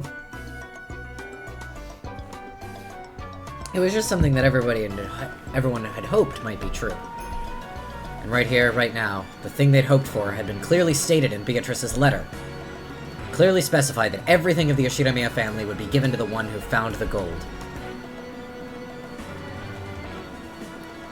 Kinzo-sama has already publicly displayed the location of the hidden gold within the epitaph under my portrait. The rules apply equally to all who can read the epitaph. Illiterate people got fucked. Kinda, yeah. If you discover the gold, I shall return everything to you. That actually is like a weird... That's an interesting stipulation. There's just the specific phrasing of the rules apply equally to all who can read the epitaph. And like what that... I'm an overthinker. This game has made an overthinker of me. I just feel like it's interesting to say that. Because what does it mean to be able to read the epitaph? Truly. To be literate, to be on this island, to read it when? Now? Tonight? Anytime? To have ever been able to read it? I think you're the overthinker right now. I'm just saying. The overthinker. These are fair questions. Umineko has trained the fuck out of me to question the specific language used. You know this. I know. Recently I encountered a part where one of my theories was hinged on them using the wrong word for something for a while, and they finally used the word that I thought that they needed to use about it, and I took that as, like, functional confirmation of something I'd been thinking. Because they used a word that meant a very slightly different thing from what I thought they meant for a long time, and they finally used the word that I think that they meant, and I was like, this is vindication. They used a near synonym, but it means the thing I want it to mean. It was great. If you discover the gold, I shall return everything to you. Tonight I ask you enjoy your battle of wits with Kinzo-sama to the fullest. I sincerely pray that this night will be both intellectual and elegant. Beatrice the Golden. We got a little notification. We did. So that notification was whenever the scene transition ends. Oh, wind's howling. I'm gonna turn the volume back down a little bit. I just had to fuck it up for Fishy Aroma. So now we have the letter on lock. Whenever we would like to read through it again, it is now at our disposal, which is very handy. I do like that they do this, that important written things get added. It's helpful. They will not write down everything that you need to know, but some of these key things at least I appreciate.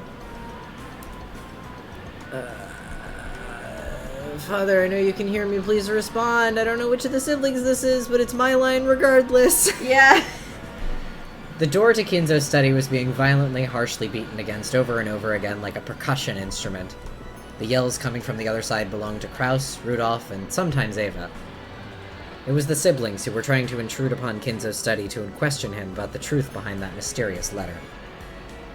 Kinzo was eating. An elegant tablecloth was set over the desk, and the fabulous dinner that had adorned the table down in the dining hall was reproduced here. Kinzo continued his meal in silence. Shannon, taking away an empty plate, looked uncomfortably between the door being pounded on and Kinzo's face. Everyone is calling for you. What should I do? Fuck 'em. Leave them. God and my meals both hold silence as a virtue. Should I? No, you're Genji. I am. Should I silence them? He's gonna kill them. There's no need. Yeah, he is like, should I kill them for you? It does not even reach my ears. Kinzo enjoyed his food, apparently indifferent. Genji quietly lowered his head and took a single step back. As he did, Kanon, who stood in reserve like a shadow behind and to the side of Genji, opened his mouth. Maria-sama apparently received a letter from Beatrice-sama, so I imagine they want to test its authenticity. Has she started already then? Come, Beatrice.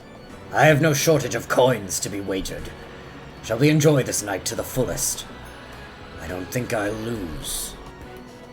Your smile will be mine for all eternity. If I could see it one more time, I wouldn't regret losing my wealth, my honor, or even my life. Well then, the roulette has begun to spin. Which pocket will the ball fall into? Noir, Rouge, or House takes all?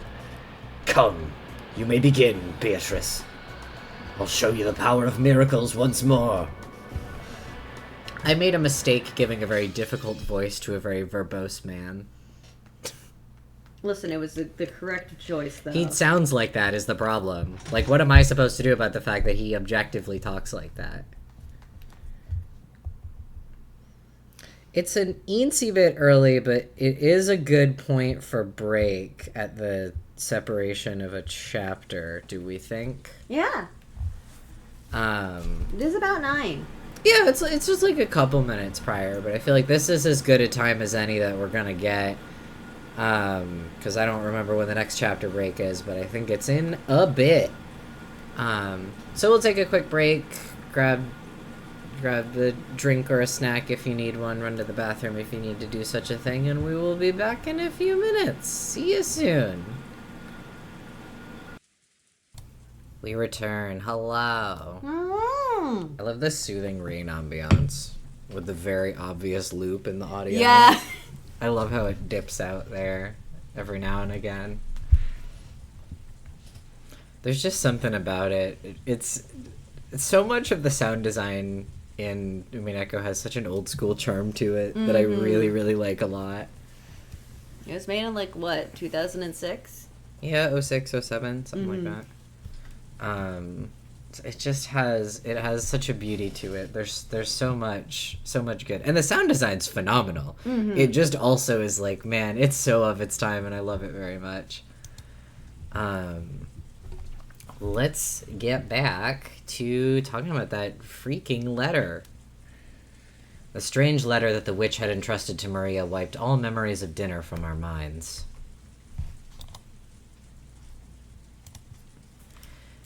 Maria was repeatedly barraged with questions by Aunt Rosa and the other parents, and became increasingly ill-tempered when they refused to believe her. If we kids tried to butt in, they'd probably ignore us. Our parents were all stirred up, firing back and forth about the gold and the distribution of the assets, and completely forgetting that we were even there. I'd already guessed that they'd been talking like this in the shadows, but I hadn't thought they'd be so blunt. It gave all of us kids a considerable shock. From what we could overhear, all the parents wanted more money as soon as possible. Right now, even. More than anything. More than anything, a lot of money. 1 second, right I just now. remembered I wanted to grab... I got Uncrustables. Oh, hell yeah, brother. For quiet snacking during stream. That's true, they're not crunchy, which helps. I just remembered I got them. Nice. Instead of, getting them during the break that we were just at. Yeah. Back and forth about grandfather's inheritance. Back and forth about the distribution of the gold if it was found. About advance payments and cash. It was so despicable I could hardly bear to watch, even though one of them was my father. It looked like Jessica felt the same way. We left our seats without being asked to and went to hang out somewhere well away from our parents. I get it. Good timing. Now I totally see why grandfather hates coming down for meals. I'm so disillusioned with our parents right now. All that about money and the inheritance. How can they act like that right out in the open? Well, I'm already completely disillusioned with my old bastard. There's no way I could think any worse of him. That's exactly the same for me. Still, that freaking shocked me. Shook me to my core. That freaking shocked me. I love her. Jessica looked down at the floor, irritated. Let her say fuck. She was always talking about how bad her parents were, but maybe she hadn't really felt that way deep inside. I can't remember when, but I swear she does. She does start saying fuck when the horrors start occurring, but like right now she's in freaking territory. Yeah, she's saving it. This has not escalated from a freaking situation to a fuck situation yet. She's got a scale. Mm-hmm. I love her. Freaking. I love Jessica so much. The more I see of her, the more I love her. The depths of Jessica's shock made that clear. You're all minors being supported by your parents, so you might not understand. But getting money is neither a simple nor a pretty thing. I won't try to force you to understand right now, since you're still kids. But even so, I want you to realize that your parents are just doing their best in their own way. I don't say this to be, like, that mean to him. George is the kind of guy who turns 18 and puts minor's DNI in his bio. Do you know what I mean? Like, I don't think he has, like, a disdain for kids, but he was absolutely the kind of guy who turned, like, exactly 20 and was like, I'm an adult now. I don't deal with kid stuff anymore. That's very much the vibe that he gives me. Is that, like, he's one of those people who hit adulthood and acted like that changed everything. Oh, great. George Aniki's gotten all mature. George-san, you're working hard as a full-fledged member of society.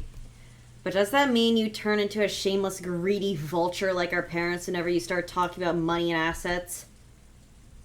If it were only for my own benefit, then no, I wouldn't want to do that. However, when your family and your employees, your subordinates and their families are all counting on you, there are some times when you must fight. I hate that kind of fight. That back and forth about grandfather's inheritance just makes me want to puke. Jessica pretended to spit violently. That harsh reaction made the depths of her pain very clear. Let's stop talking about this. All this about grandfather's hidden gold, property, and inheritance is our parents' problem, not ours. I agree. At the very least, I think children have a duty to be considerate and stay out of their parents' way when they're talking together. Have a good night, Nine! Bye! Sounds... Oh, wait, is that Jessica, maybe? Sounds pretty boring. Yeah, that sounds like Jessie. Everyone knows the phrase, adults are filthy. But we had now seen that for ourselves, and that really did give us a considerable shock. George Aniki was now pretty much an adult, and I'd already been disillusioned with my dad, so the shock wasn't that big for us. But Jessica seemed to be taking it hard. Apparently, she'd received a bigger blow than I'd thought. She always talks badly about her parents, but it looks like she hadn't changed at all on the inside. Even now, she's still a pure-hearted, delicate person who can't doubt others. I'm sure she respected her parents as much as anyone else does. And then her parents started raging about, going, money, money, inheritance, inheritance, my money, right in front of all the other parents and the children. It's no surprise she received such a shock from hearing that. Jessica-chan, please don't start hating your mother and father. I won't ask you to understand them, but at least don't hate them. I get it. Just leave me alone for a bit. 6 years ago, I would have kept taunting Jessica even after she got all dejected. But I guess I really have grown over the last 6 years. I realized it'd be better to leave Jessica alone right now. Jessica suddenly looked away sulkily and left the parlor. She probably wanted to be alone for a while. I could do nothing but wordlessly watch her back as she left. Come to think of it, I wonder where Maria-chan went. She's probably pouting in front of that portrait. Maria truly looked up to witches, and she'd expected that coming in direct contact with Beatrice and receiving the letter as proof would surprise everyone and make them happy. However, the adults had doubted its authenticity, thoroughly bombarding Maria with questions and refusing to accept her story. Even for me, it wasn't hard to imagine how much that must have hurt Maria. We couldn't speak to Maria or Jessica. In the end, George Aniki and I just abandoned ourselves to the sound of the falling rain in the dark night. I wonder what's happening with that typhoon. Maybe there's something about it on the news. George Aniki started walking over to the corner of the parlor where the television was. He hadn't called me over, and I really couldn't have cared less where the typhoon was on the sea now. So, without going over to the television, I loitered around the window. The wind hasn't picked up that much here, but I wonder if it's horrible over the sea.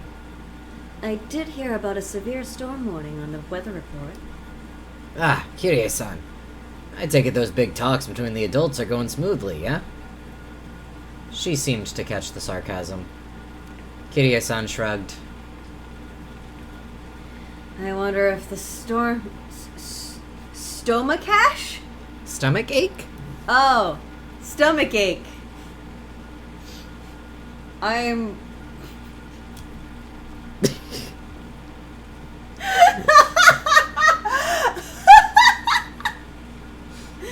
I understand somehow. I saw Storm, and they were talking about the typhoon, so I Yeah. was thinking storm. So I was just thinking Storm as its worm, and then a cache.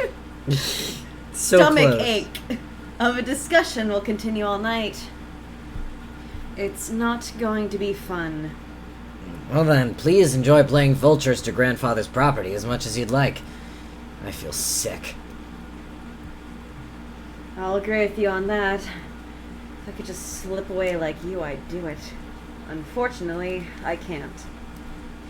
Even if I'm not allowed to speak, we spouses have it pretty rough too. Kirie-san took a deep breath, smiling bitterly. That's right.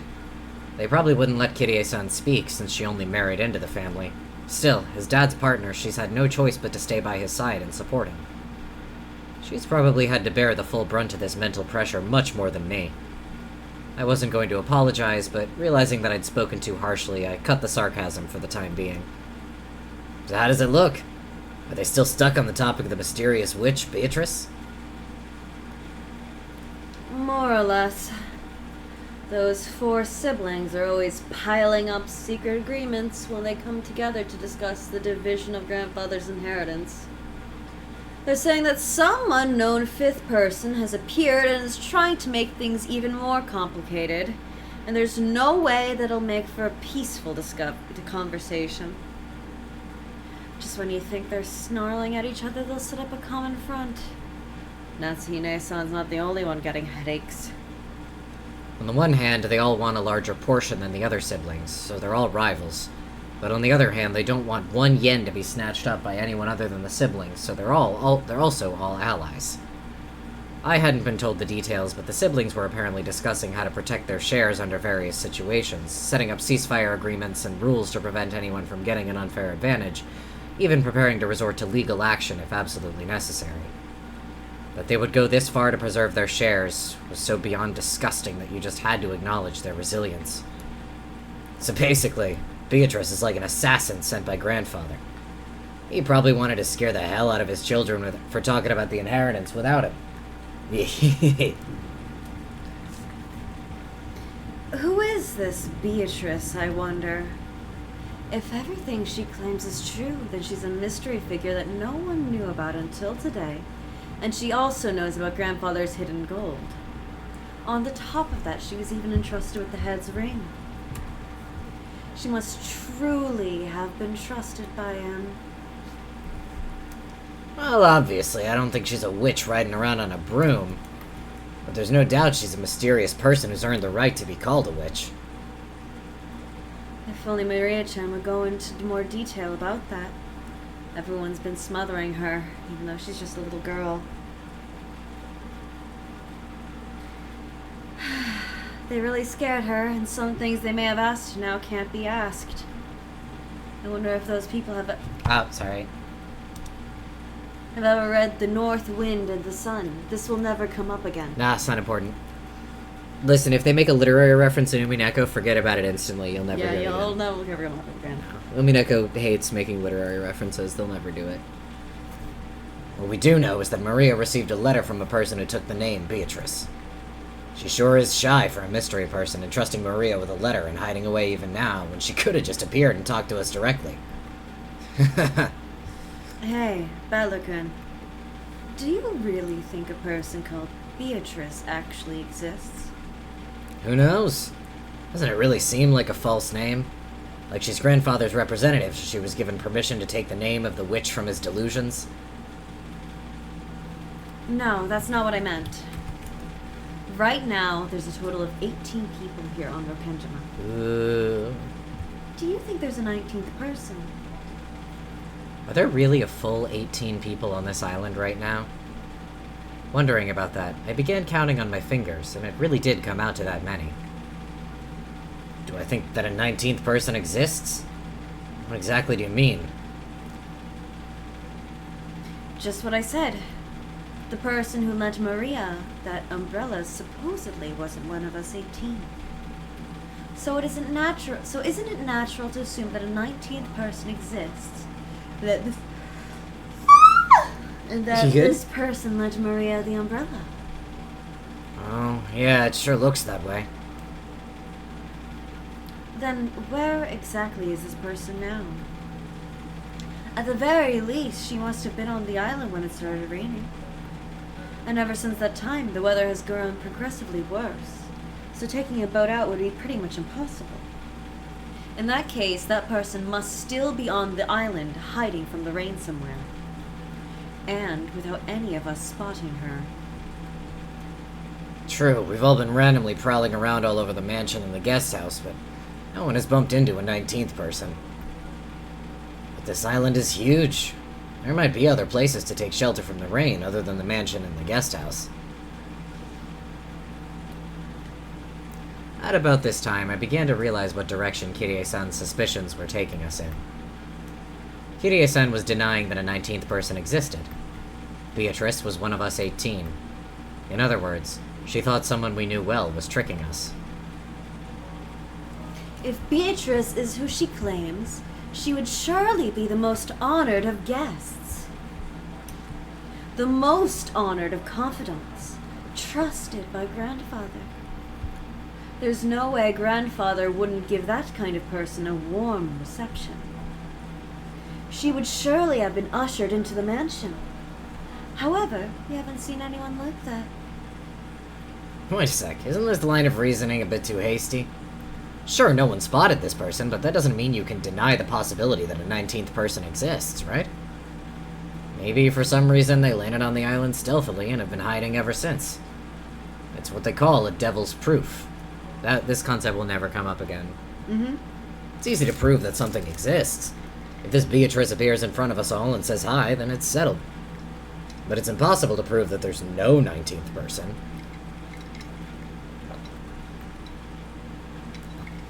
Yes, Bellarkun, your way of reasoning isn't bad. In our current situation, there is enough information to either accept or deny that there is a 19th person. But if you spin the chessboard around and think of that way, we can deny the existence of a 19th person with near certainty. Spin the chessboard around was one of Kirie-san's favorite phrases. I've been influenced by those words and use them myself from time to time. When you get stuck trying to find a move in chess or shogi, then by spinning the board around and looking at everything from your opponent's standpoint, you can often see a strategy that'll give you the upper hand. It means turning things around and putting yourself in your opponent's shoes. You see? Let's say that a 19th person called Beatrice actually exists. That person must have managed, without being seen by anyone, to stealthily arrive on this island and remain hidden ever since. Maybe they had some reason, okay? In that case, why did they go to all of the trouble of appearing before Maria and handing her the letter? It really was a contradiction. If they had some reason for hiding themselves, then they should have stayed hidden the whole time. But even so, they had appeared openly in front of Maria. Then... Wait, Maria said it herself. She said the witch made her a messenger. Maybe that's because Maria was the youngest and looked the most obedient. Why would they need a messenger? If they just wanted a letter delivered to the family conference, they could have mailed it. If they mailed it to each of the 4 siblings, no one would have been able to ignore it. There was no need for this person to carry it themselves and secretly deliver it by hand. Yeah, that does sound pretty weird. If, in the first place, if Beatrice existed and wanted to make her presence known to everyone, then she could have just openly presented herself to all of us. Despite that, she chose the vague method of appearing through a little girl called Maria-chan and only gave us a vague impression of who she is. And only gave... contradiction. Let's go a little deeper, shall we? She appeared in front of Maria, trying to give us the impression that a 19th person existed, and yet she still hasn't appeared before us and is hiding somewhere at this very moment. Thinking about those contradictions, you've got to keep these things in mind when you spin the chessboard around. In short, if a person who wants to leave us with the impression that Beatrice exists as a 19th person, what might their goal be? If this person wanted to hide, then they wouldn't have made their presence known. And if they wanted to show themselves, they wouldn't have used the roundabout approach of entrusting someone with a letter. Which means... It's simple. Beatrice is one of the 18 people. That's why they want to create the illusion that there are more than 18 people. The 19th person was revealed so spectacularly. If someone were to profit from this, it wouldn't be some 19th person in hiding. It'd be one of the original 18 people. Of course, this reasoning is full of holes. If you turn over even a few of its premises, it'll simply fall apart. But I'm almost completely certain it's correct. This is starting to feel pretty creepy. Someone lent Maria the umbrella and handed her the letter. Supposedly none of the 18 did this. And yet, Beatrice was hidden among those 18. What was this person planning, hiding their true form and pretending to be Beatrice? I suspected it might have been Maria-chan play acting, but the contents of the message were extremely complicated, and it's hard to imagine Maria-chan writing that herself. However, I can't deny the possibility that Maria-chan is working together with someone. Wait a second, Maria's a 9-year-old kid, right? What could she possibly be planning, and with whom? And what about her straightforward, overly honest, obedient nature? Yes, I also understand what kind of a person Maria-chan is. But that's exactly why I think it's possible. That the girl is a dreamer who can't help but look up to and blindly accept the existence of witches. So if a person appeared in front of her and claimed to be the witch Beatrice, Maria-chan would happily swallow it up, I think. So you're saying that if someone disguised themselves by wearing that fancy dress from the portrait, tricking Maria wouldn't be that hard? Of course. With that reasoning, all of us women would become the primary suspects. Anyway, who did Maria encounter? Learning the details of that question will be the best key to solving this riddle.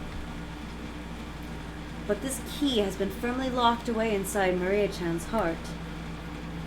Everyone denied the existence of the witch without listening to her, barraging her too much with questions about who Beatrice actually was. She probably won't open her hearts to the adults now. I guess after I had to talk to myself for like an hour last week, now it's your turn to monologue all this stream. In the dim hall in front of the portrait of Beatrice, Maria was sobbing. No one believes I met Beatrice. Even though I showed them the letter Beatrice gave, they still don't believe.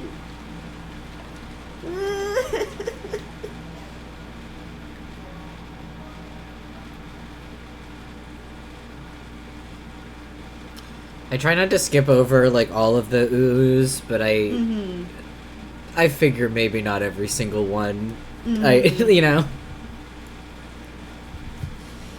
Anyway, Maria-chan is holding the key. The key to whether Beatrice is one of the 18 people or a 19th person. Maria's stubborn, right? When that girl gets angry, it's pretty hard to make her feel better.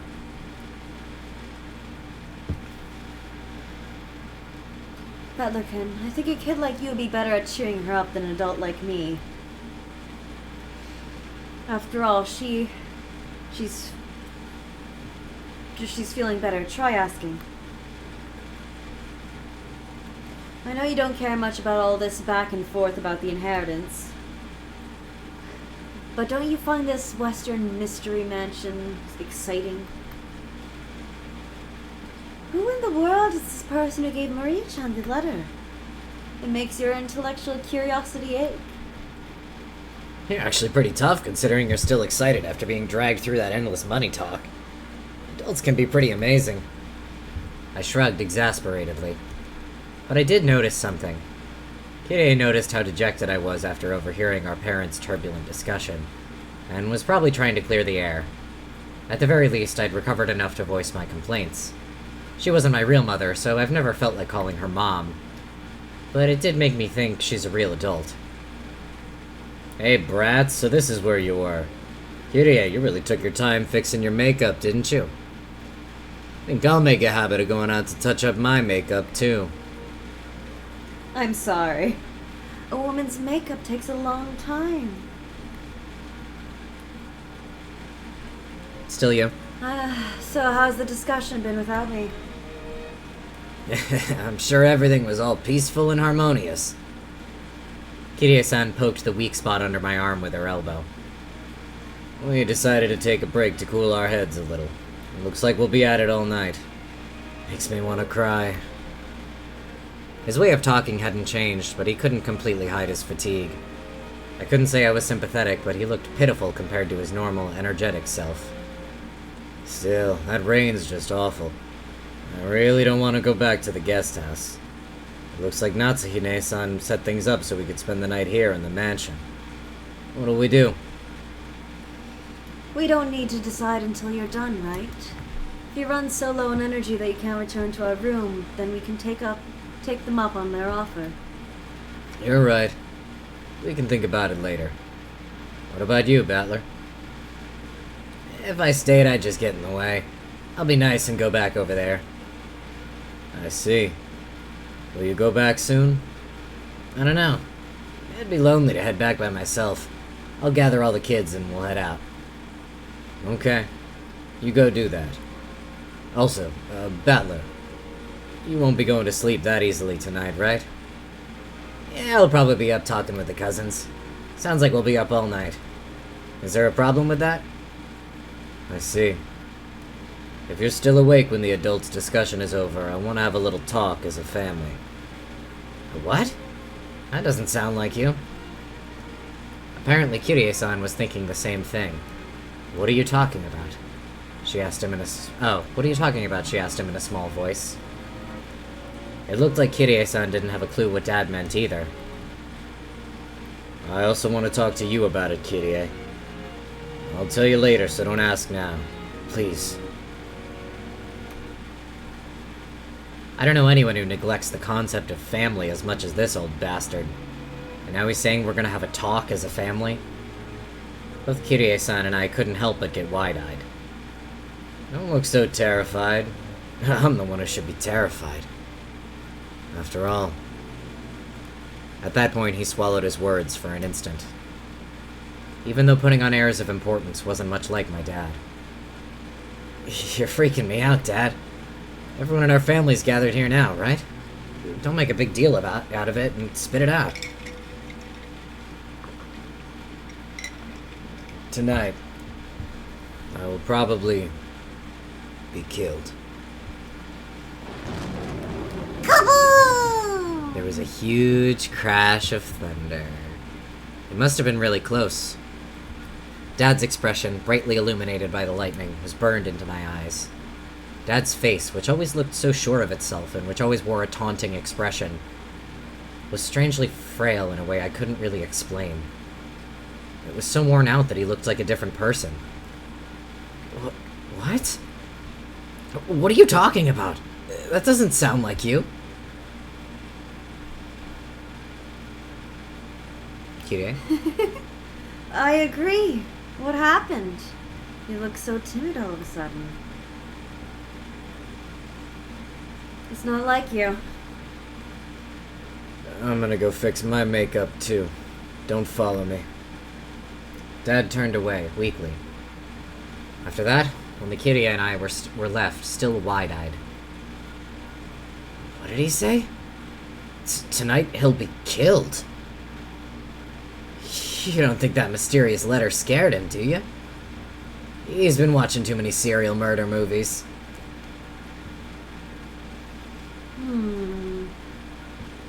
Kirie-san didn't answer my lighthearted words and continued to stare at my dad's disappearing back.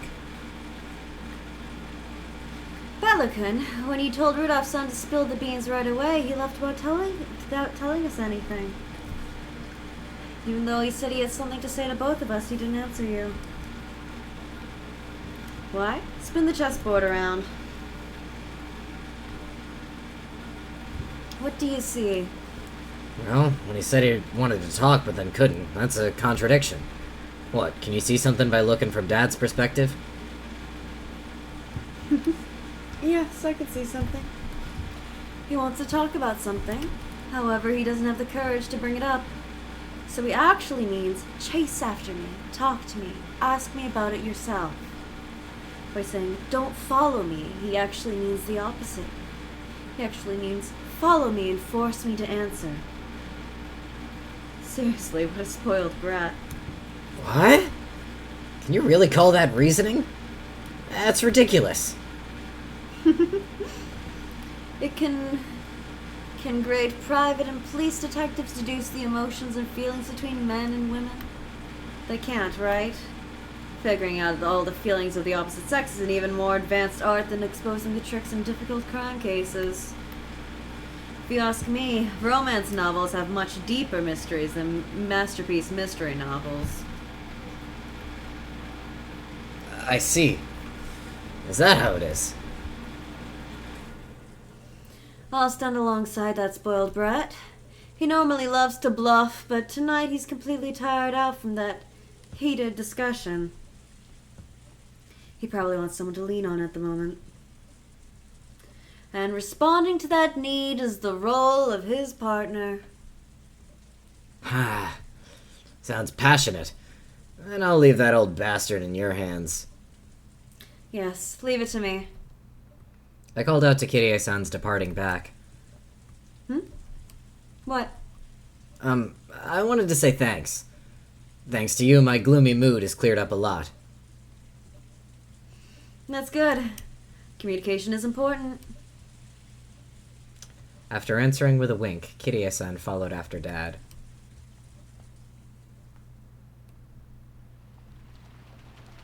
God, this game is so interesting and layered. Mm-hmm. I'm just like, this is my 1,000,000th time through episode 1, it feels like, and I feel like I'm still like finding Learning. little things, little crumbs. It's very entertaining to me. Like, I just, every little thing, I'm like, ooh, oh, okay. Natsuhi could be found in a dimly lit hallway. Now and then the thunder would crash, but this had no effect on her expression. She looked completely worn out. The discussion that had just taken place between the relatives in the dining hall was repeating itself inside Natsuhi's mind.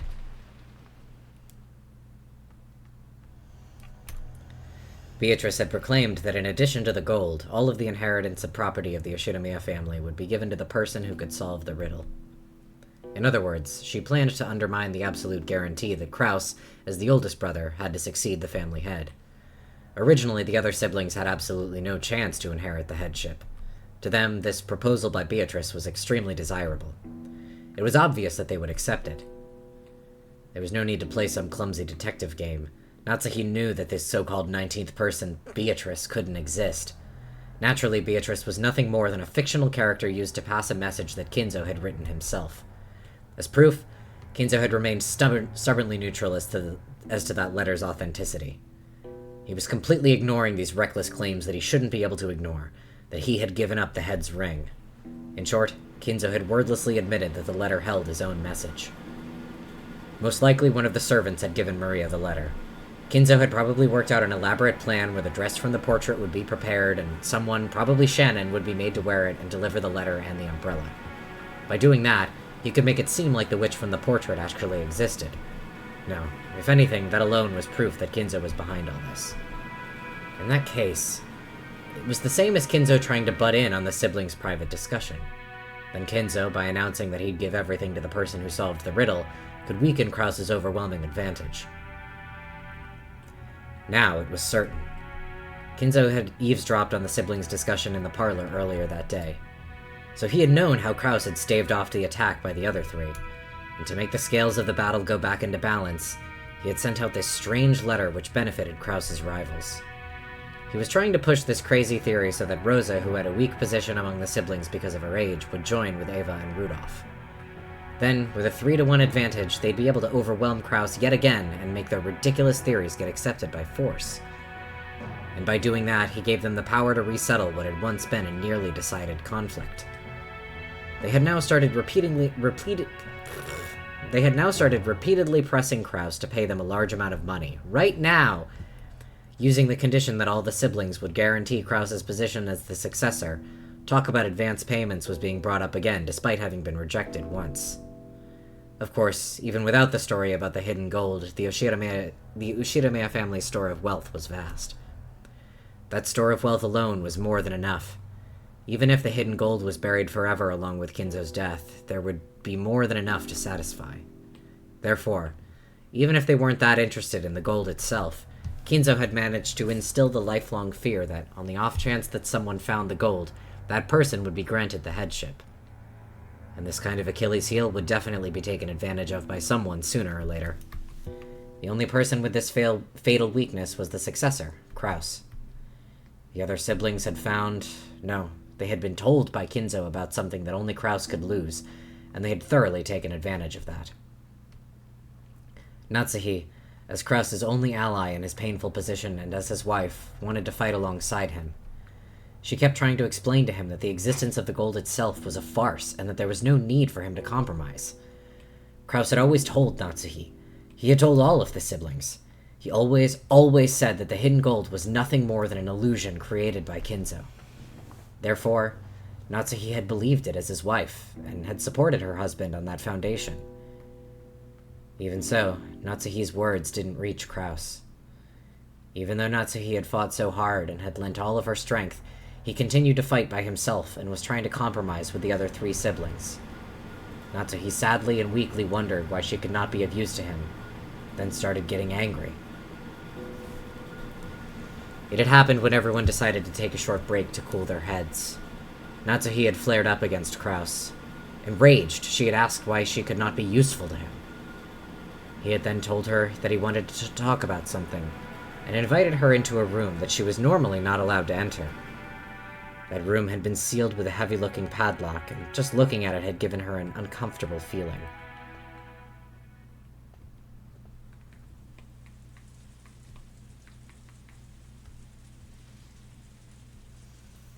There's no need for you to worry about anything said by those 3, or even the suspicious person who calls herself Beatrice. After all, the gold is just a ruse created by Father. There's no way something like that could be found. Your position as the successor is a solid fact. What are you afraid of?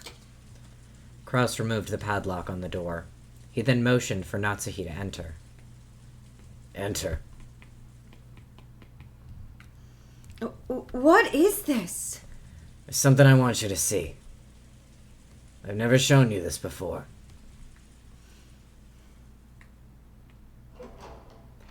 Natsuhi timidly opened the door with a dubious expression on her face. It was pitch black. She searched for a switch to turn on the lights, but since this was her first time in the room, she didn't know where it was. Kraus entered behind her, pushing her in, and when he closed the door before turning on the lights, the two were swallowed up by the darkness. Only the sound of Kraus locking the door rang out through the dark.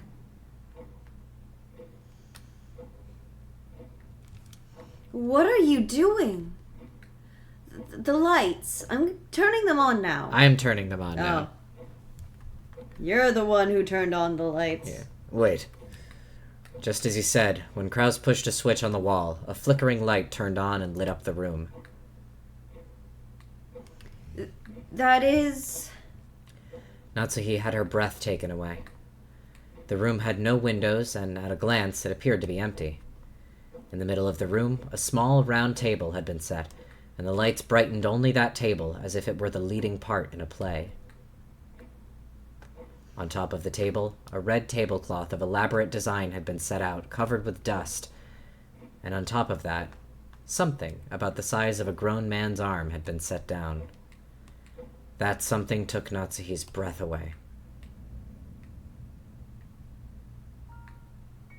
A JPEG. A JPEG. It's a gold ingot of incredible purity. Without this, no one would have believed in the legend of the gold. It was an ingot of solid gold.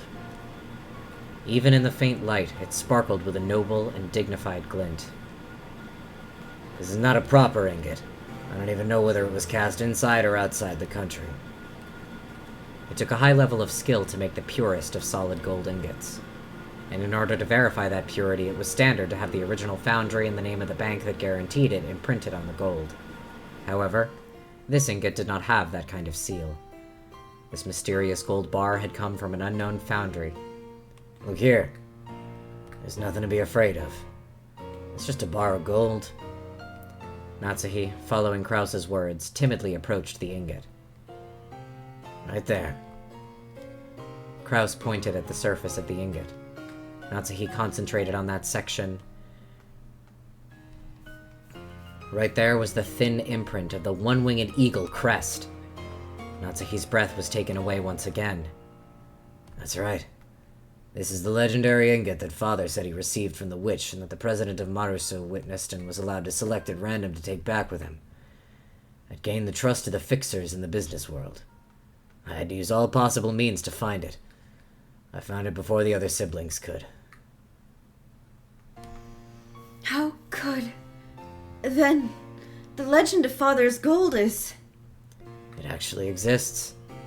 The gold that Shiromiya Kinzo received from Beatrice actually exists.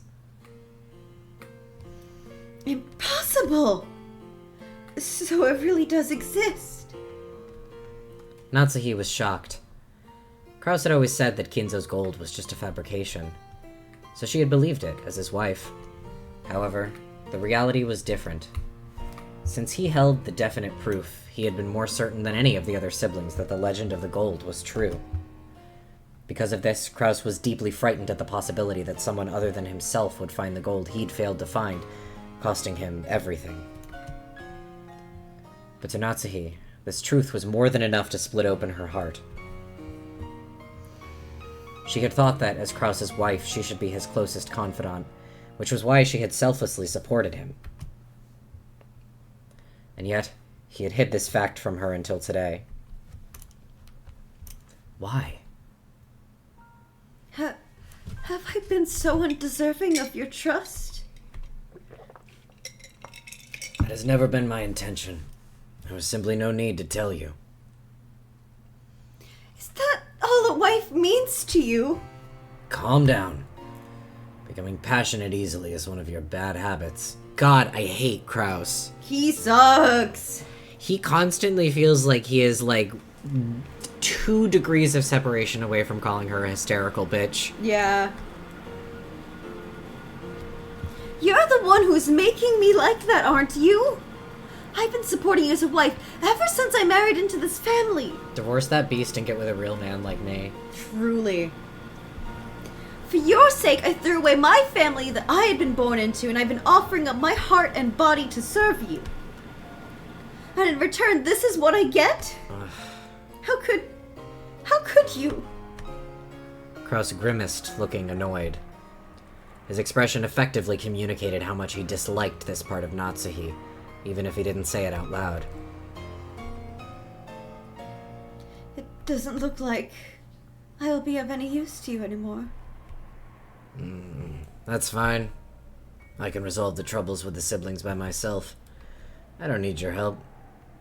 That's wrong! This is the Oshirimiya family's problem. It's true that I'm not permitted to wear the family crest on my body, but I'm still your wife. Even so, are you saying I'm not capable of helping you? Are you?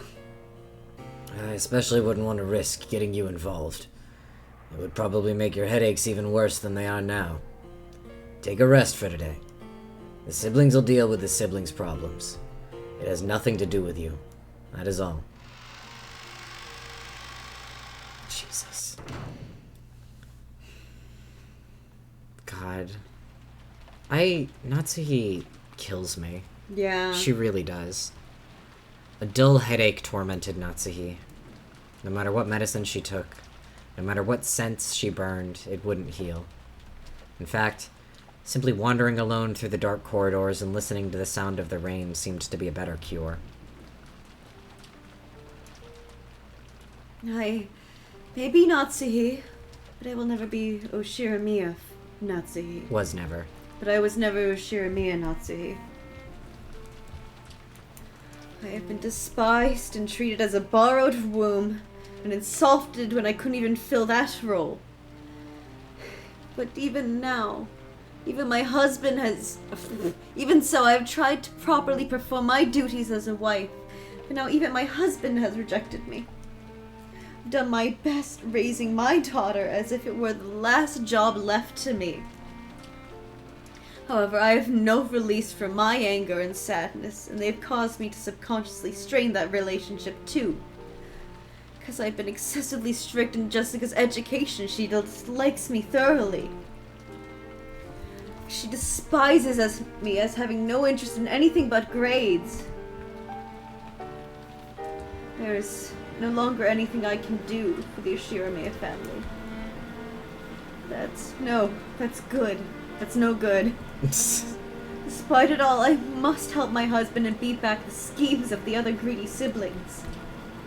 The family head won't be around for much longer. Eventually, Kraus will succeed as the head. The next successor will be Jessica.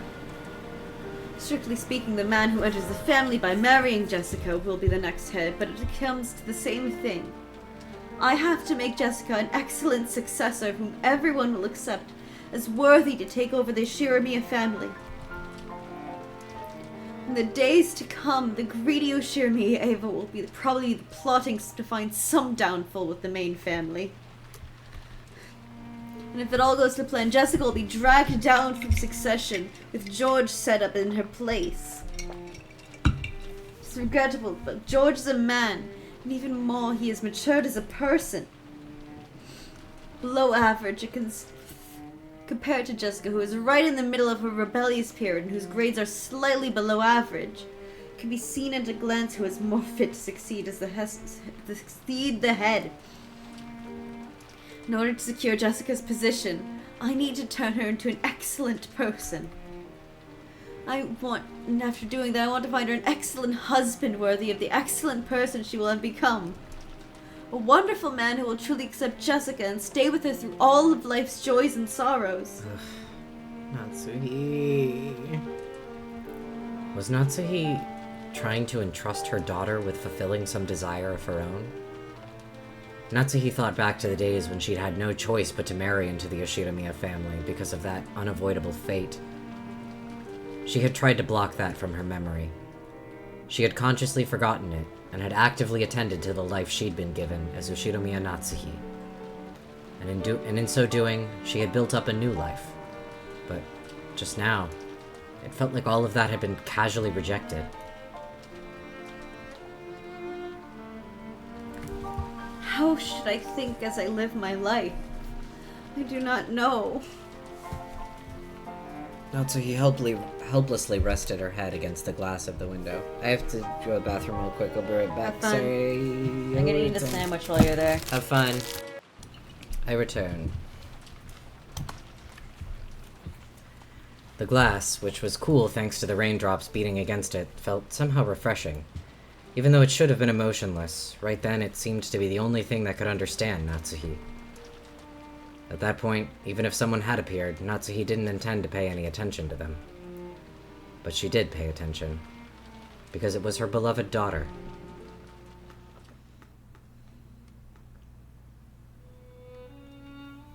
Oh, it's you, Mom.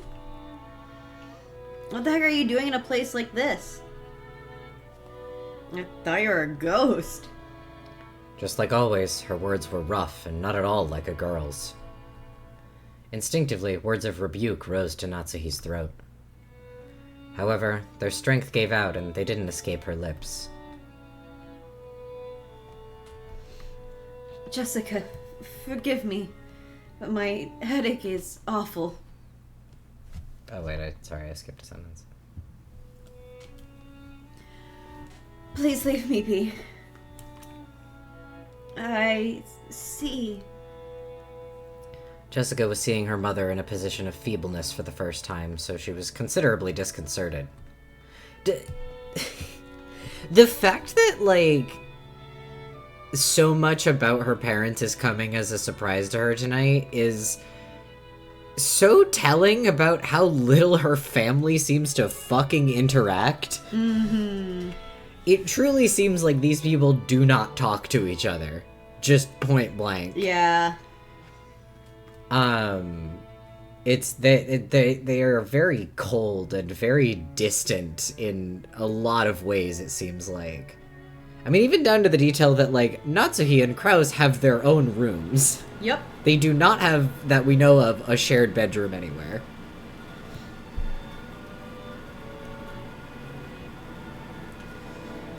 Until just now, she'd been filled with contempt for all of the parents, including her mother. But now, those feelings had been completely swept away. Her mother's utterly exhausted face had wiped them all out. In its place, the words George had told her floated back up in her mind. Our parents are doing their best in their own way. And because their families are counting on them, they can't afford to keep everything pleasant, and have a heavy responsibility to fight. Maybe her mother had been standing around in this dimly lit hallway because no one had tried to understand that part of her. Jessica hated her mother. So she had no intention of speaking kindly to Natsuhi just because she was looking a bit frail. So when she attempted to speak kindly to her mother anyway, she had to clench her fists and gather up the words from deep in her heart. It sounds like you've really got your hands full with that meeting thing. It has nothing to do with you. Please go somewhere else. Is your headache bad? Should I get you some medicine? You don't have to trouble yourself. Please, leave me alone. Natsuhi wasn't being cold. She just wanted her daughter to go far away so that she wouldn't have to bump against Natsuhi's own short temper. But there was no chance that Jessica would realize this. Okay. Jessica hung her head, looking sad. Seeing that expression, Natsuhi recognized the kindness that Jessica was trying to muster. She gave her head a small shake to drive away her own unkind feelings. Then I'll leave. I'll be at the other cousins, so I don't get in the way of the adults. See you later. Wait there. She called Jessica, who was trying to leave and looked lonely, to a stop. What? Thank you for being so considerate.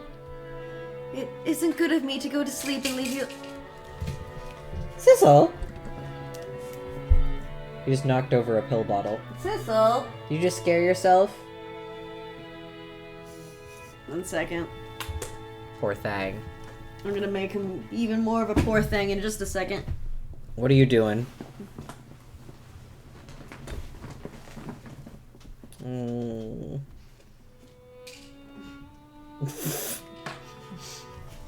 Poor baby. He's so afraid.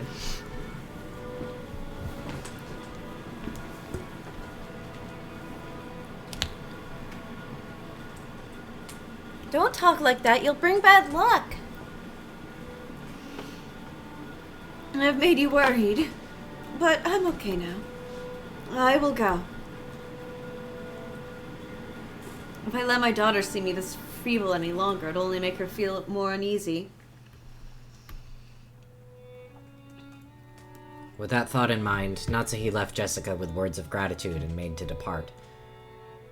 This time, Jessica called out to her mother's back. Natsuhi stopped and turned around, asking what business Jessica had with her. But Jessica herself didn't know why she'd stopped her mother. For a while, she smiled wryly, muttering to herself as she hesitated over what to say. She was poking around in her pocket when her hand touched something, and she took it out. Hey, Mom. I, was given this charm today. It was, a charm against magic? I'm pretty sure you're supposed to hang it from your doorknob, I think. I forgot. There's no more point in me having it. So I'll let you take it. It was the scorpion charm that Maria had given her on the beach. Although she'd heard of its various effects from Maria, Jessica's mind had gone blank, and she was just barely able to say even that much. Jessica, thinking that her mother probably wouldn't accept it anyway, immediately drew back the hand she had stuck out, grasping the charm. So when Natsuhi came back to take it, she was extremely shocked. What is this? Some kind of prize toy? Well, I think it's something like that. You wouldn't really expect a charm that looks like a toy to do anything. But her mother took the charm from where she grasped it in her hand. Thank you. I'll take good care of it. Sometime soon, in exchange, why don't I give you a charm that was important to me when I was a child? It's not like that's why I gave it to you. But, well, if you really say so. Then I'll rest for now. My headache is awful. Try not to stay up too late. Sure. Natsuhi put the charm in her pocket and turned away. She then disappeared into the dark hall.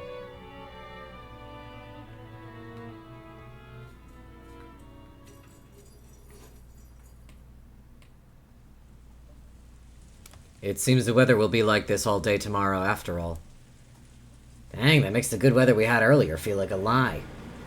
George, Aniki, and I were killing time in front of the parlor television.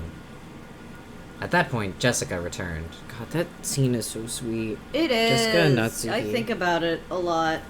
Their relationship is such an interesting one, because it's very... Obviously, there's a lot of very complicated feelings between them, but they're like one of the more salvageable parent-child relationships, I would say.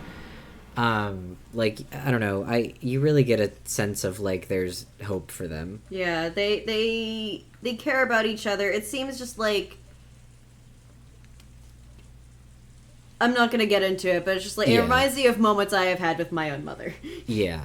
It seems like there is a lot standing between them.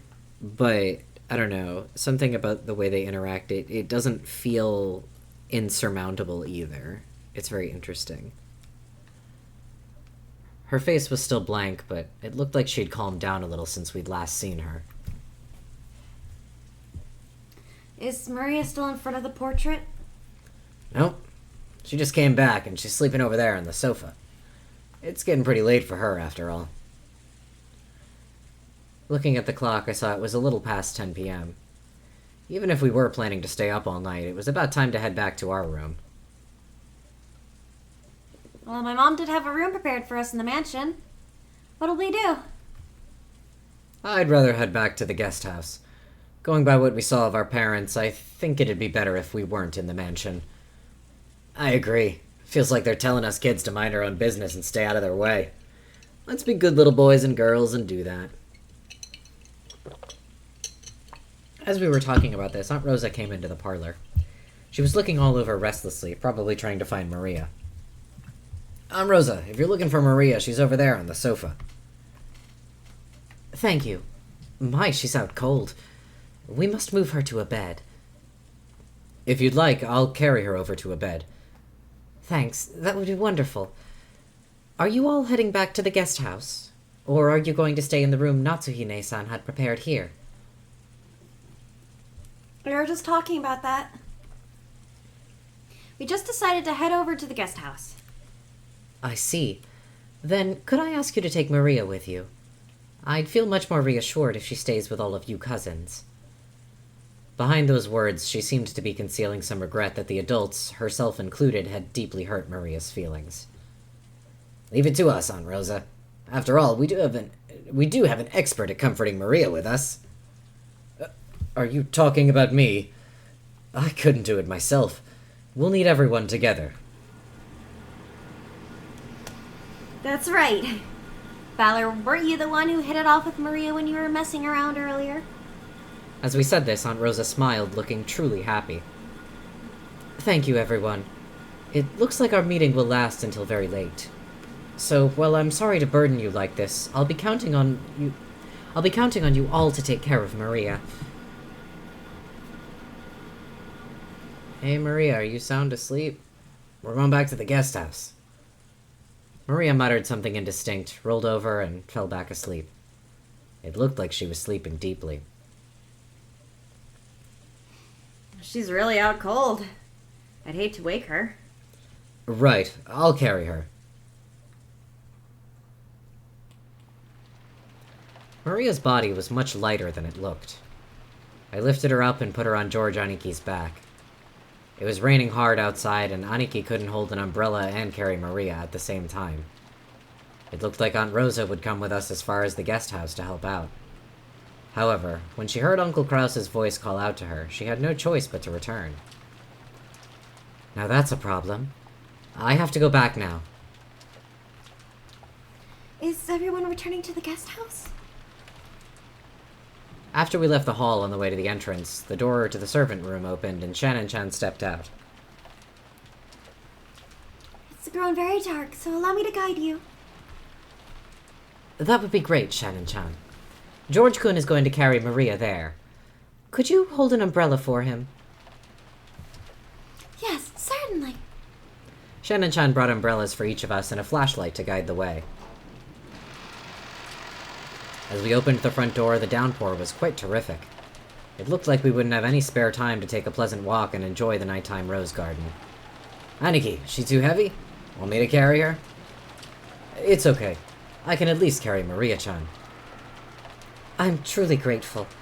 Please, take care of Maria. Sure, you got it. And I guess this is good night, Aunt Rosa. Then I will see them over there and return here. Yes, please. Aunt Rosa watched us leave. Maria, I'm sorry for everything. Rosa's mumbling voice didn't reach the person in question, nor any of the kids, but disappeared beneath the sound of the rain.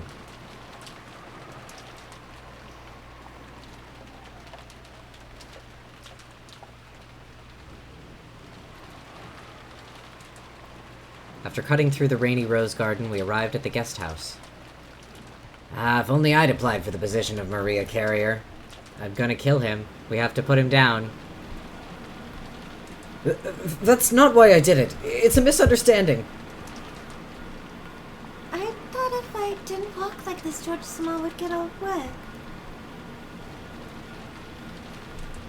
Come on, quit babbling and go in.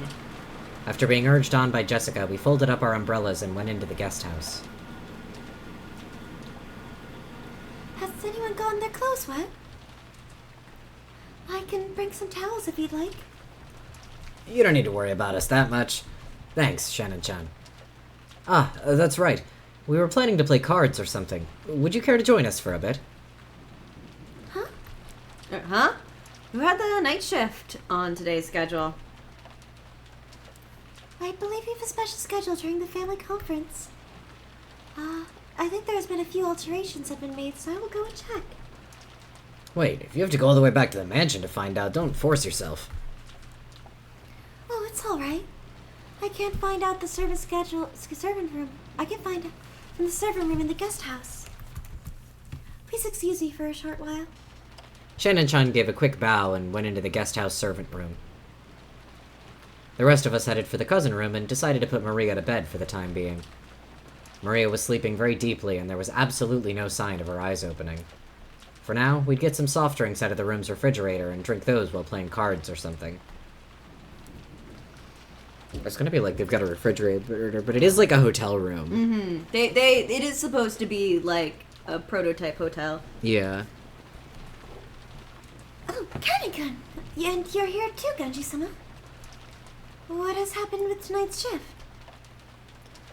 Kurosama has given an order. He made some sizable changes to the shift schedule. Indeed. Goto-san now has the night shift at the mansion. Shannon and Cannon have the night shift in the guest house. Kumasawa-san and I have been ordered to sleep in the guest house. Just now a phone call came, saying that once you arrived, you were also to remain here for the rest of the night. Huh? That certainly is a sizable change. The shifts at the guest house and the mansion have been completely reversed, haven't they? Originally, Shannon and Cannon had been assigned the night shift in the mansion, while the night shift in the guest house, where all of their relatives were staying, had been assigned to Goda, who had an abundance of experience in entertaining. Kumasawa should have been sleeping at the guest house, while Genji should have been sleeping in the mansion. However, it seemed that Kraus had suddenly ordered that the schedule be modified. The shifts at the guest house and the mansion had all been reversed, and Genji was spending the night in the guest house. It is probably because of Beatrice Sama's letter. Why, probably. If just such a mysterious letter appeared, it was only natural that Kurosama would suspect one of us. So we'd serve directly underneath the master, so Kurosama tried as best as he could to keep us as far away from the family conference. Genji, Shannon, and Cannon were all permitted to wear the Yoshiramiya family crest, the one-winged eagle, as the servants who served directly under Kinzo. Of course, since they were working for the Yoshiramiya family, they had to obey anyone's orders, but their only boss was Kinzo. Since only Kinzo held the right to employ them, even Kraus could not have them dismissed of his own accord. Because of this, Kraus and the others often viewed these servants as Kinzo's underlings and shunned them. And in fact, Kinzo seldom let anyone other than them enter his study. This sudden shift change was probably a clear expression of the sense of mistrust that it caused. Considering the time Kinzo had left to live, this would definitely be the last family conference before the problem of the inheritance came up. On top of that, the mysterious letter that claimed to be from Beatrice had dropped in out of the blue. Kraus definitely wanted to keep Kinzo's loyal subjects away from the table of such a delicate and important discussion. If you would excuse me, I will go rest. If anything happens, call me immediately. Our guest tonight is a special case, after all. In bold letters. Yes, certainly, Genji-sama. Did I say that twice? Yeah. Genji nodded back, went behind a screen, took off his jacket, and slowly began to relax after a day's worth of tension. The ones who just returned right now, were they the children? Yes. The other relatives are having a conference in the mansion.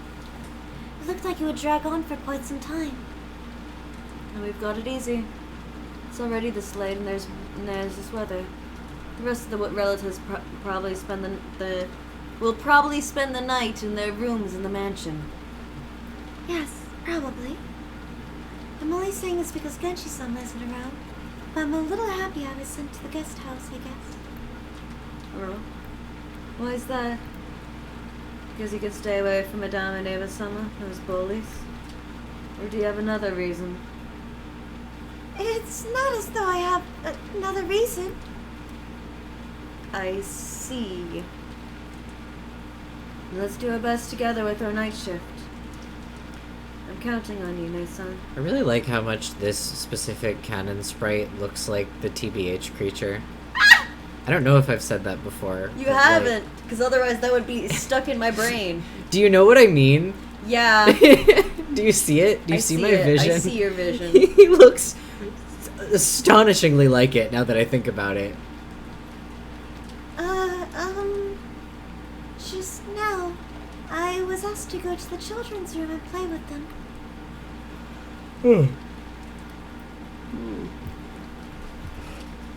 Big yawn. Sorry. Shannon hung her head apologetically, gazing at Cannon uncertainly. Cannon didn't try to meet her eyes and spoke curtly as he sighed. It looked like he didn't plan on indulging his sister. You can't. You were assigned to the night shift. Besides which, isn't it necessary for furniture like us to respond to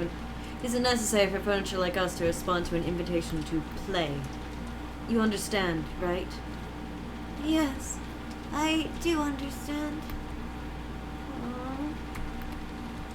Shannon's shoulders drooped slightly.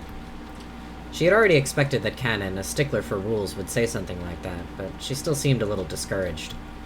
As Cannon flipped through a logbook, he spoke without facing Shannon. That means the children will be waiting for you. You'll have to apologize and tell them that you have the night shift and won't be able to stay with them. Go and come back. Yes. I'll go apologize and come back. Shannon hurriedly stood from her seat before her brother's mood could change and flew out the servant room after giving a quick bow. As he watched her go, Cannon took a single deep breath. Genji's voice came from beyond the screen. Cannon, I will be here so you can go too. Genji-sama, Shannon was the only one called. It's not as though I was invited. It is only because you were not there at the time. If you had been, you would have been invited as well. It is good to play as a child from time to time. No, such a thing is not necessary for me. Human children may have a need to play. We are furniture. He's really normal, guys. He's so normal. Has really good self-esteem issues. Yeah. Is that so? Nissan is also furniture. Even if she pretends to be a person, it will only hurt her later. I understand that, so I try not to get too close to people. That's all. Genji did not say anything after that. After a while, he stood up and used a pot of hot water to make powdered cocoa, serving some to Cannon as well.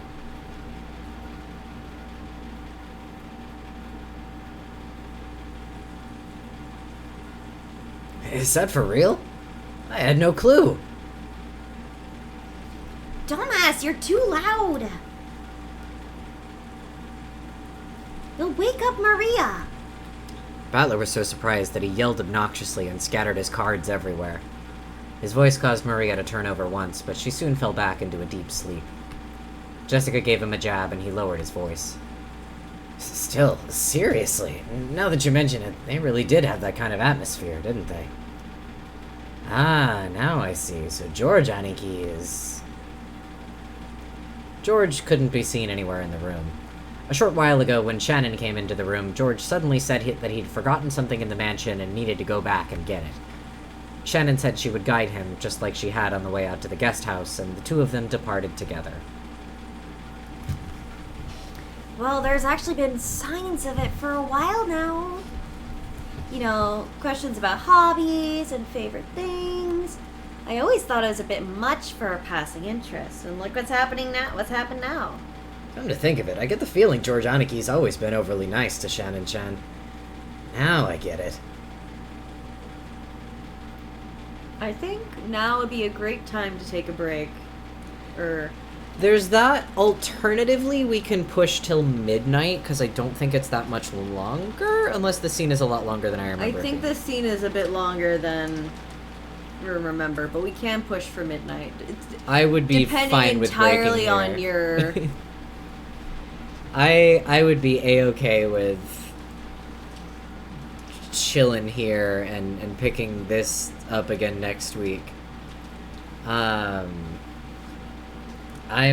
sleepy. I have less blood than usual, and it's making me Smell tired. your blood. Yeah. So yeah, a little bit of a short one tonight, but this was it's certainly an important chunk of the story. They're setting up a lot of things. We're headed towards the first midnight, which, you know, in these sorts of stories always tends to mean good things are coming. Yeah, so we'll check back in with George and Shannon here next week, and we shall go from there. If anyone is hanging around at this juncture, Sunday we're doing 2 things, I think. We're gonna do our VLR,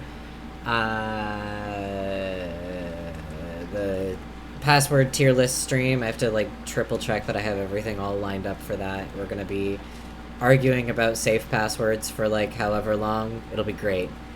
And then after that, later in the day, we're gonna be doing Splatoon, because it's another classic event with the Dream Team, so look forward to that this Sunday. But until then, have a good one, guys. Have a good one, guys.